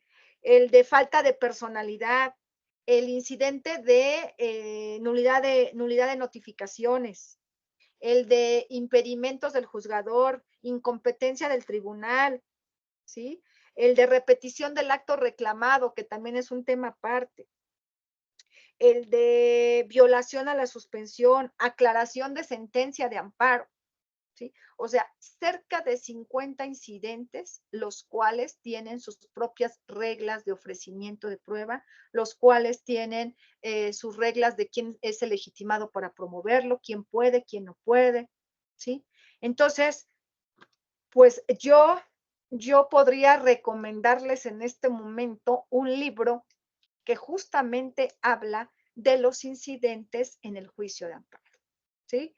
Y es, claro, hay varios, pero este libro a mí me ha servido mucho. Es un libro muy didáctico, muy accesible, muy comprensible para el lector. Me gusta mucho, no es el único que hay otros autores también muy destacados, pero el que yo suelo recomendar es el libro del doctor Raúl Chávez Castillo, que es un profesor de la Facultad de Estudios Superiores Acatlán y que es autor de varios libros, entre ellos es autor del libro Los incidentes en el juicio de amparo, ¿sí?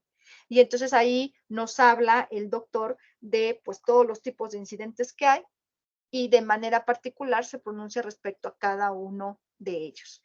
Pero en términos generales, los incidentes es demanda incidental, pruebas,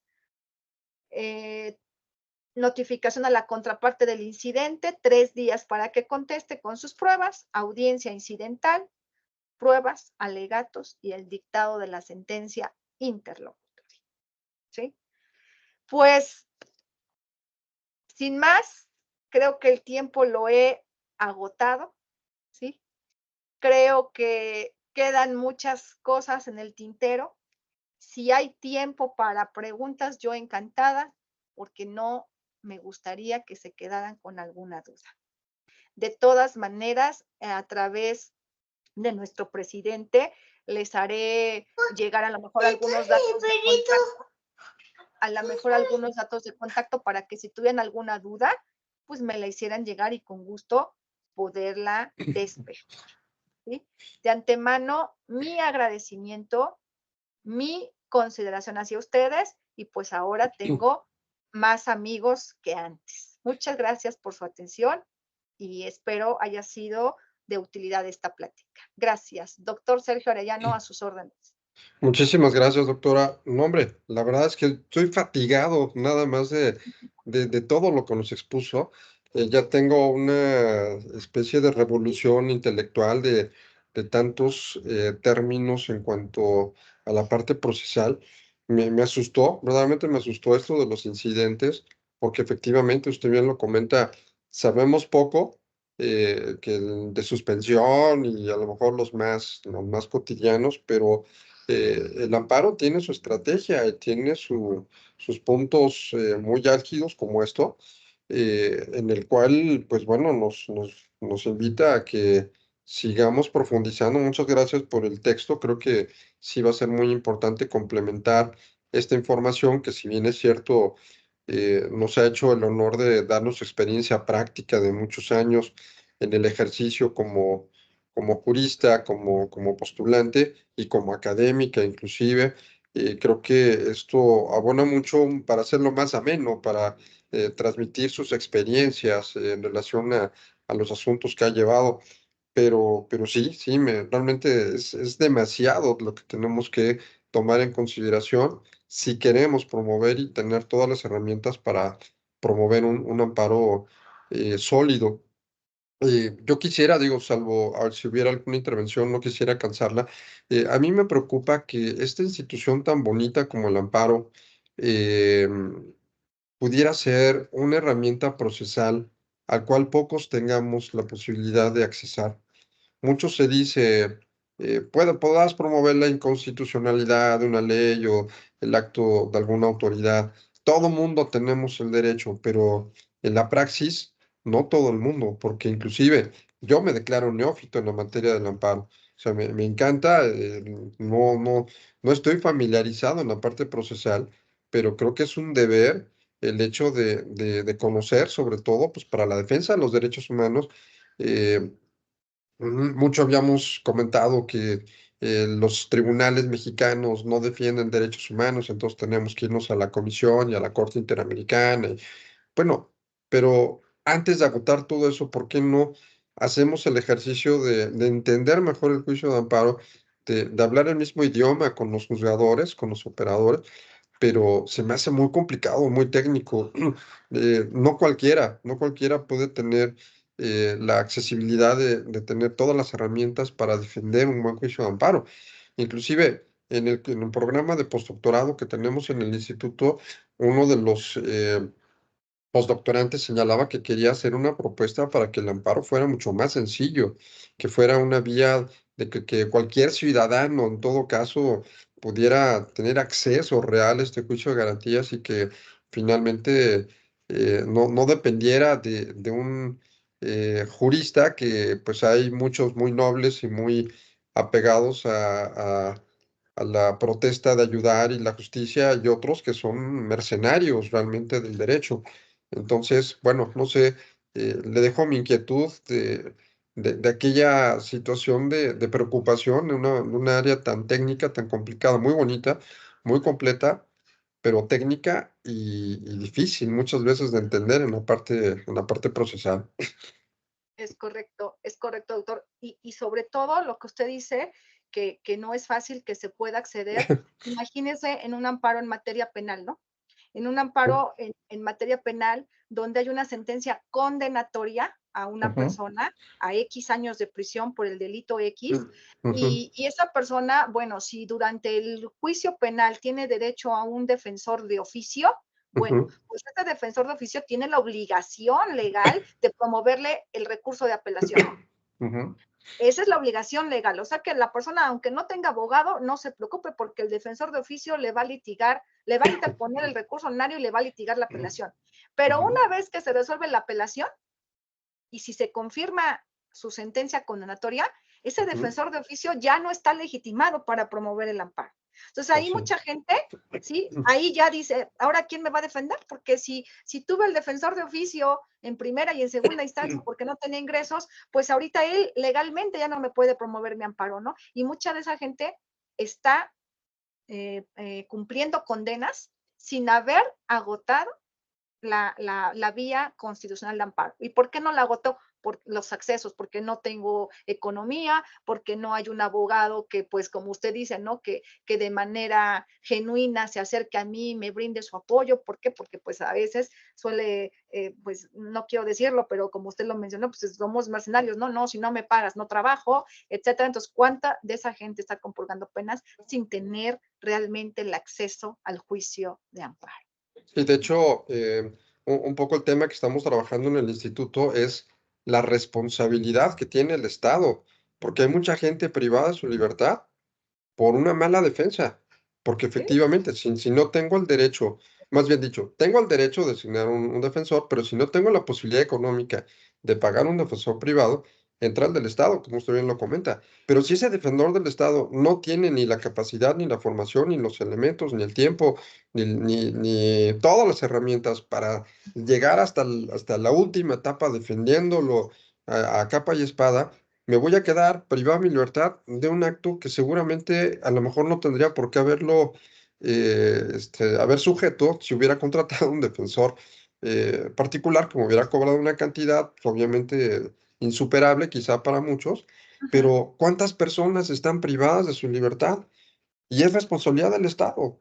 Sí. Finalmente el Estado tiene que hacer algo porque está cometiendo violación a derechos humanos, está jugando con la libertad de las personas, los está torturando, porque ya es tortura, según la Corte Penal Internacional. Entonces, un tema verdaderamente álgido. Sí. Fernando, adelante, por favor.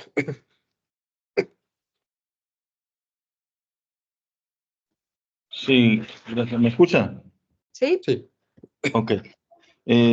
Me salió una duda ahí en eso que estaban ustedes comentando ahorita y lo que trajo a colación la maestra, la licenciada, en cuanto a que cuando tienes un defensor de oficio y esta persona no promueve el recurso de apelación, en ese supuesto, ¿podría alegarse que no tuvo una defensa técnica si otro oye, no le promovió un defensor de oficio, tenía la obligación, usted dice, tenía la obligación de promoverle la apelación y no lo hizo?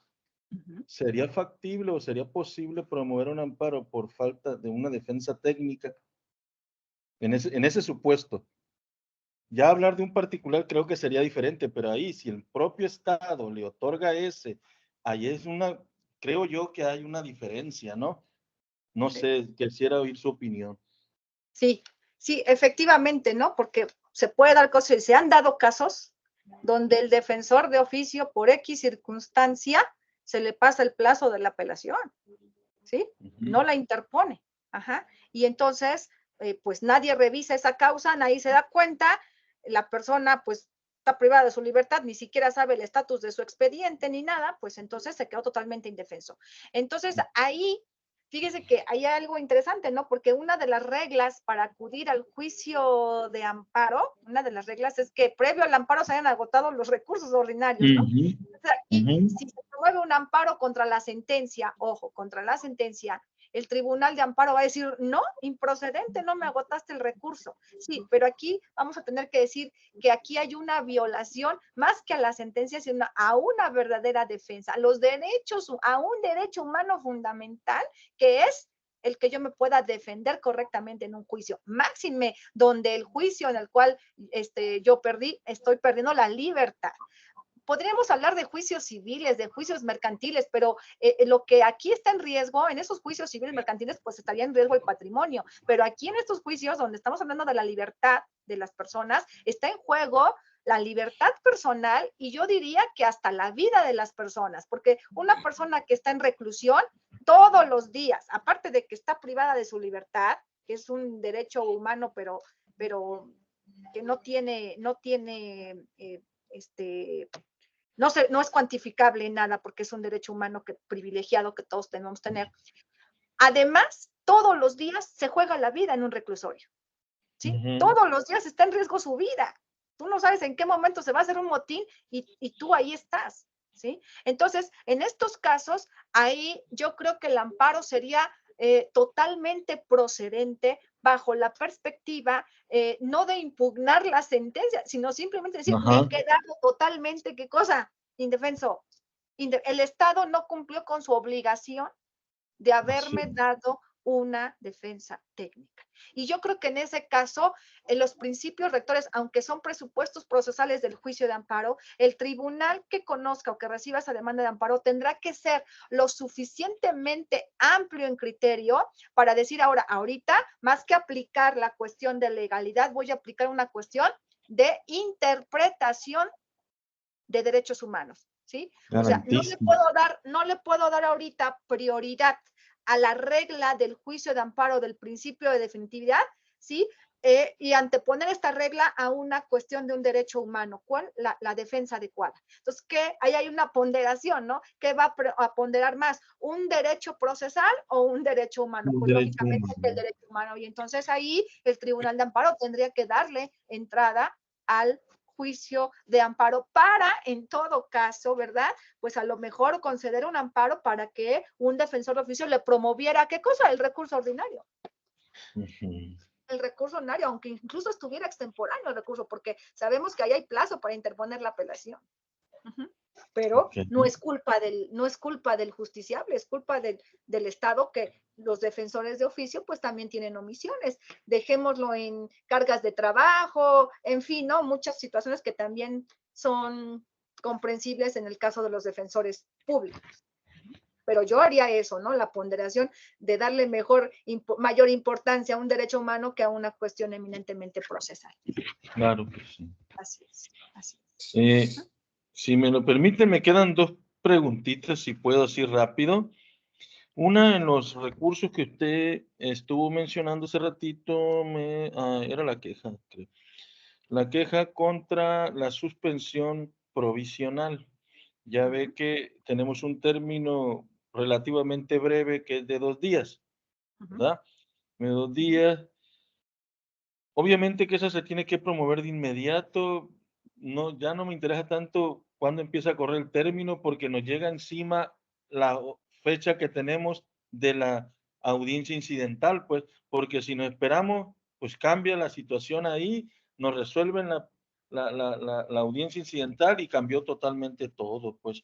Ahí era, digo yo, ese término me parece relativamente, vaya, el que nos ponen para promover ese y el que nos ponen de la audiencia incidental, pues porque no nos permite casi que se desahogue pues, el primero. Ok, Sí. le voy a explicar. Sí, ahí tiene A usted ver. razón, le voy a explicar. Son 2 días para interponer el recurso de queja. Y la ley de amparo dice, y 48 horas para que el colegiado lo resuelva. Sí. Entonces, tomando en cuenta los 2 días de interposición del recurso y las 48 horas que tiene el colegiado para resolverlo, tomando en cuenta los plazos, así como está en la ley de amparo, el recurso se tendrá que resolver antes de la audiencia incidental. ¿Estamos de acuerdo? Estamos de acuerdo, pero no ocurre. Bueno, le voy a decir una cosa, yo le voy a explicar. Mire, yo tengo desde el año 2004 yo litigando, ¿sí? Sí. Desde el 2004 a la fecha. Entonces, yo le hablo de esa década de los 2000, antes del 2011. Ajá. Entonces, cuando yo tramitaba un incidente de suspensión y me negaban la suspensión provisional, pues como abogada litigante, yo decía, no, proceder de queja. Y yo me desvivía en 2 días para presentar mi recurso de queja. Bueno, que en la ley de amparo abogada eran 24 horas. Ajá. Entonces yo me desvivía para promover la queja. Promovía la queja. Ya usted, desvelada, no desvelada, pero bueno, mi trabajo entraba, ¿no? Entonces ya estaba el recurso interpuesto, ¿sí? Y también la ley de amparo decía que se te tendría que darle trámite rápido para que el colegiado en 48 horas resolviera la queja, ¿sí? Bueno, ¿qué cree que pasaba? Presentaba yo mi queja ante el tribunal, ante el juez de amparo para que él la mandara al colegiado. Al colegiado. La mandaba al colegiado el colegiado revisaba y decía, ¿de qué es la queja? Ah, es contra la suspensión definitiva. ¿Sabe qué hacían los colegiados, licenciado? La guardaban en el cajón. ¿Sí? Y se esperaban. ¿A qué se esperaban? A que el juez de amparo les avisara. ¿Qué crees, colegiado? Acabo de resolver la suspensión provisional. Ajá, Y entonces, ya sí, que le avisaban al colegiado, el colegiado sacaba la queja del cajón y decía, se quedó sin materia. sí, Entonces, sí, nunca a través del recurso se revisaba si la resolución era conforme a derecho o no. Pero ajá, he de decir algo, ¿sí? Y esto lo digo con conocimiento de causa. Aquí en el primer circuito, ajá, cuando a mí me pasó eso, licenciado, en la década de los 2000, pues la verdad, licenciado, a mí se me quitaban las ganas de promover quejas contra las suspensiones provisionales. Mejor me enfocaba ¿a qué? Mejor me enfocaba a llevar bien el incidente, y si en la interlocutoria me negaban la definitiva, pues ya mejor interponía el recurso de revisión contra la definitiva. O sea, me desilusioné promoviendo esas quejas. Bueno, pero ¿qué cree, Lic? Después del 2011, con la reforma constitucional que hubo a derechos humanos del 2011, que es el parteaguas, ajá, ajá, aquí en el primer circuito, los colegiados del primer circuito, me quito el sombrero, a lo mejor no todos, pero la mayoría. Ahora, usted interpone una queja, licenciado, contra suspensión provisional de 2 días, ¿sí? Y así la interpone ahorita, mañana está turnada al colegiado, ¿sí? Y en menos de 5 días la queja está resuelta. Yo no sé ahí qué pasó, o si la presidencia de la corte, o si el pleno les jaló las orejas y les dijeron, estas quejas se están quedando sin materia por ustedes mismos, y ahora aquí se están resolviendo muy rápido, licenciado. Aquí se están respetando los plazos, ¿sí? Pero, entonces ahorita sí, pues ya vuelvo a tomar la confianza de que pues sí vale la pena que yo pueda interponer un recurso contra la negativa de la suspensión provisional. No sé si con esta misma rapidez estén trabajando en colegiados de otros circuitos. Yo le digo aquí en la ciudad. Uh-huh. acá No sé, no, ¿no? acá no, yo estoy por acá por Mazatlán, 12º circuito es este, el 12º, y no, aquí no se espera. El mismo juez de distrito tarda en mandarlo para lo mismo, para que se acerque la otra, llega allá y ya cambió la situación jurídica. Totalmente. La dejan sin materia y eso lo desilusiona a usted para ya no promover esas quejas. Así es, y si me espero, como usted decía, me voy a la definitiva, pero pues es revisión y esa me va a tardar y ya no me dio la suspensión. Sí, sí O es sea, correcto. esa ya no más no. Sí es Y la correcto. última, si no es que, si me lo permiten, era en cuanto al amparo directo, la queja, cuando no otorgan o no le ponen garantía a la quejosa, Uh-huh, a la parte quejosa. uh-huh. Y en este caso me refiero a la Comisión Federal de Electricidad. Traigo pleito yo con la comisión, ¿no? Pero Uh-huh. a la Comisión Federal de Electricidad, porque sacan criterios de que como es una empresa que depende del Estado y que, pero en cierto, yo lo que he peleado, bueno, sí, cuando le conviene es del Estado, cuando no dice soy una empresa autónoma con patrimonio propio y debemos de ser iguales y todo eso, pero cuando le toca irse al amparo, no le otorgan la garantía.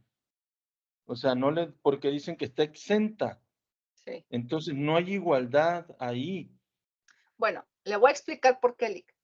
Es que en la ley de amparo hay un artículo expreso que dice, usted sabe que el juicio de amparo lo pueden presentar personas físicas y personas morales, ¿sí? ¿Estoy de acuerdo? La Comisión Federal, pues, es una persona moral, Moral. pero es una persona moral, digamos, oficial. Ajá. Ujú. Sí. Entonces, obviamente que como persona moral oficial, ¿sí? Que pide amparo, está en un plano de coordinación con el gobernado, en un plano de coordinación. ¿Ah? Si a mí la Comisión Federal de Electricidad me manda cobrar, a mí me manda cobrar un recibo de luz estratosférico, yo puedo promover amparo contra ella porque ahí ella es autoridad. Pero hay veces que ella puede pedir, ¿qué cosa? Ella puede pedir amparo porque es una persona moral oficial.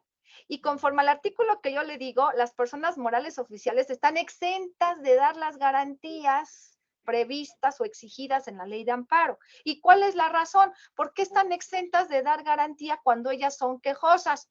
Porque la justificación que se da es que para dar las garantías tendrían que dar garantías ¿de dónde? Del dinero del Estado, y que el dinero del Estado no está presupuestado para dar garantías. Entonces, por eso se les exenta de dar garantías. Aquí, por ejemplo, yo tengo un asunto donde el ISSSTE pidió un amparo y yo ahí soy tercera interesada y el ISSSTE pidió suspensión del acto y le dan la medida sin garantía. ¿Por qué? Porque si tuviera que dar garantía, la tendría que dar del patrimonio del ISSSTE y el patrimonio no está presupuestado para dar garantías. Entonces, por eso hay un artículo expreso.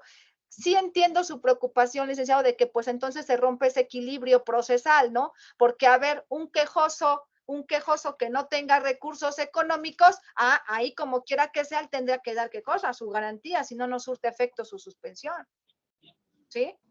Entonces, y aquí, por cuidar el patrimonio del Estado, pues que las personas morales oficiales no den las garantías, ¿no? Porque se afecta el patrimonio, no de la persona moral, sino el patrimonio de todos los mexicanos. Por eso están exentos de dar garantía. Y está ese artículo ahí expreso, ¿no? Eso es lo que pasa, dice. Es una justificación que usted me podría dar. Ok, pero me llama también la atención, usted dijo ahorita, si me llega un recibo alto, puedo irme al amparo porque es un acto de autoridad. Pero hay una jurisprudencia de la Suprema Corte, creo que hay es la contrato, ¿no? que hay así contrato. que es un acto de comercio. Los actos celebrados con la comisión son actos de comercio, por lo tanto, no se equipara a una autoridad. Pero han salido nuevas tesis, nuevas recientes, que dicen que sí, o sea, pero no lo quieren hacer caso porque obviamente, por política, lo que usted quiera, se están agarrados de la jurisprudencia de la Suprema Corte, de la segunda, Sí, pues. Porque ahí dicen que desde el momento que usted como particular celebra un contrato con la comisión y la contrato con usted y la comisión celebra un contrato con nosotros, ahí deja de ser una relación de suprasubordinación para quedarse en un plano de coordinación y que entonces esas relaciones deben de ser resueltas, ¿verdad?, en otras instancias, no en la vía constitucional de amparo. Pero justamente por base de este criterio de jurisprudencia, pues, ¿qué ha hecho la comisión? Abusa, a sabiendas de que no puedes promover amparo contra ellas, sino que te tienes que ir a defenderte a un tribunal contencioso, pues, ¿qué hacen? Pues a todo mundo le hacen cobros excesivos y en lo que se resuelve o no en el tribunal contencioso, si me debes o no me debes, pues yo ya hice de las mías. Sí, sin embargo, cuando ellos contestan o algo, dicen que lo hacen en base a un artículo de la ley de la industria eléctrica, o sea, avalados o bajo el imperio de una ley. Entonces, ¿qué pasó ahí? Entonces, si me dices que me estás cobrando la luz con base en una norma, entonces tu acto sí es de autoridad, ¿verdad? Claro que sí, obviamente. Yo lo entiendo, Obviamente. yo lo entiendo. Saber distinguir la línea delgada entre saber distinguir cuando el órgano de gobierno está en un plano de coordinación que cuando está en un plano de subordinación. Porque como usted dice, bajo esa dualidad que tienen, cuando les conviene son particulares. Y Sí. cuando no, entonces sí son autoridades. Así es. Bueno, ahí les dejo a los compañeros ya porque creo que ya también me extendí. No, muchas gracias. La verdad es que es un tema que nos deja muchas reflexiones y bueno, doctora, yo quisiera, y al menos creo que es el sentir de esta institución y de las personas que nos hacen el honor de acompañarnos, de que tenemos la esperanza de que efectivamente podemos tener argumentos en derechos humanos que pueden en un momento dado ser lo suficientemente válidos para erradicar ese principio de legalidad que muchas veces genera violación a estos mismos derechos, ¿no? Límites a los derechos humanos, violación a derechos humanos. Entonces, el hecho de poder justificar el derecho humano al acceso a la justicia, en fin, tantos que van de la mano en un sentido argumentativo muy amplio, muy sólido, para erradicar lo que el legislador quiso decir en su oportunidad, con términos o con limitaciones que muchas veces lo que menos genera es una adecuada protección al derecho humano del acceso a la justicia, ¿no? Entonces, creo que esa parte intelectual nos hace falta desarrollarla y como este debate, efectivamente, lo público y lo privado, cuando sí, cuando no, pues hay, por supuesto, una desigualdad y no puede haber desigualdades. Y finalmente, si hay relaciones de coordinación o de supraordinación, pues obviamente argumentar en base a, no tanto a legalidad, quizás no sé si estoy diciendo una barbarie, pero es en base a derechos humanos que puedan contraponer la legislación procesal, que muchas veces es tan técnica y tan rígida. eh, Cierro el comentario, Fernando, un poco lo que decía. Cada vez que yo leo el Código de Comercio en el capítulo del acto de comercio, me duele el estómago, porque dice una bola de tonterías. Y al final dice, pregúntale al juez, ¿no? O todo lo que se le parezca a lo anterior, ser acto de comercio, una tontería. Pero bueno, hacemos entripado muchas veces con lo que el legislador señala, ¿no? Pero bueno, creo que nos hemos excedido ya un poquito del tiempo, doctora. No queremos ya entretenerte. Creo que ya también has de estar un poco cansada. La exposición fue más que excelente. Nos abriste el panorama muy interesante de este mundo procesal del amparo y pues no nos resta más que verdaderamente agradecerte. Doctora, muchas gracias por haber estado con nosotros, por compartir tu experiencia, tus conocimientos y verdaderamente fue un placer poderte escuchar y esperemos que podamos seguirte escuchando en otras ocasiones, que nos aceptes la posibilidad de estar con nosotros. Con mucho gusto, estoy a sus órdenes y pues aquí en la Ciudad de México, pues yo considero que pues por la gran cantidad de personas que se concentran en la ciudad, los tribunales de amparo, yo creo que la mayor parte de criterios se generan en esos tribunales precisamente por esa carga de trabajo y la verdad es que pues es una materia fascinante, es una materia que no termina uno nunca de aprender, ¿sí? A ver ahora con las nuevas reformas que vienen en materia de suspensión, que para mí son regresivas, ¿verdad? No son progresivas de derechos humanos, sino son regresivas, ¿no? O sea, aquí en el instituto luchamos se lucha por el respeto a derechos humanos, pero vemos que, bueno, las autoridades en lugar de ir para adelante, vamos en retroceso en torno a estos derechos humanos. Entonces, nos toca desde nuestras trincheras, ¿verdad? Los institutos, los colegios de abogados, las universidades, los maestros, estar insistiendo con toda la sociedad civil de que los derechos humanos tienen que ir hacia adelante, que tienen que ser más robustos, no ser menos, ¿no? Entonces, pues yo de antemano les agradezco y sigo a sus órdenes para cualquier situación. Doctor Sergio Arellano, le pido por favor si comparten mis datos de contacto con los compañeros y si quieren también hacer comentarios aquí por mi correo electrónico, yo todos los días en la noche madrugada checo mis correos. Entonces no se espanten si yo les contesto en la madrugada, es porque a esas horas estoy viendo el correo. Muchas gracias. Y gracias, doctor Arellano, por su amable invitación. Muchas gracias. No, al contrario, y sobre todo por la humildad y gentileza con uso, comparto la información a los compañeros. Seguramente yo creo que habrán algunas preguntas que no se pudieron hacer en cuestión de tiempo, pero que gracias por la generosidad de poder compartir estos conocimientos. Así es que, doctor, muy buenas noches. Muchas gracias a todos y a todas por habernos acompañado. Buenas noches. Buenas noches. Está muy bien. Buenas Muy buenas noches. Gracias. Gracias. Gracias. Felicidades, doctora. Muchas gracias. Bonita noche. Buenas noches. No.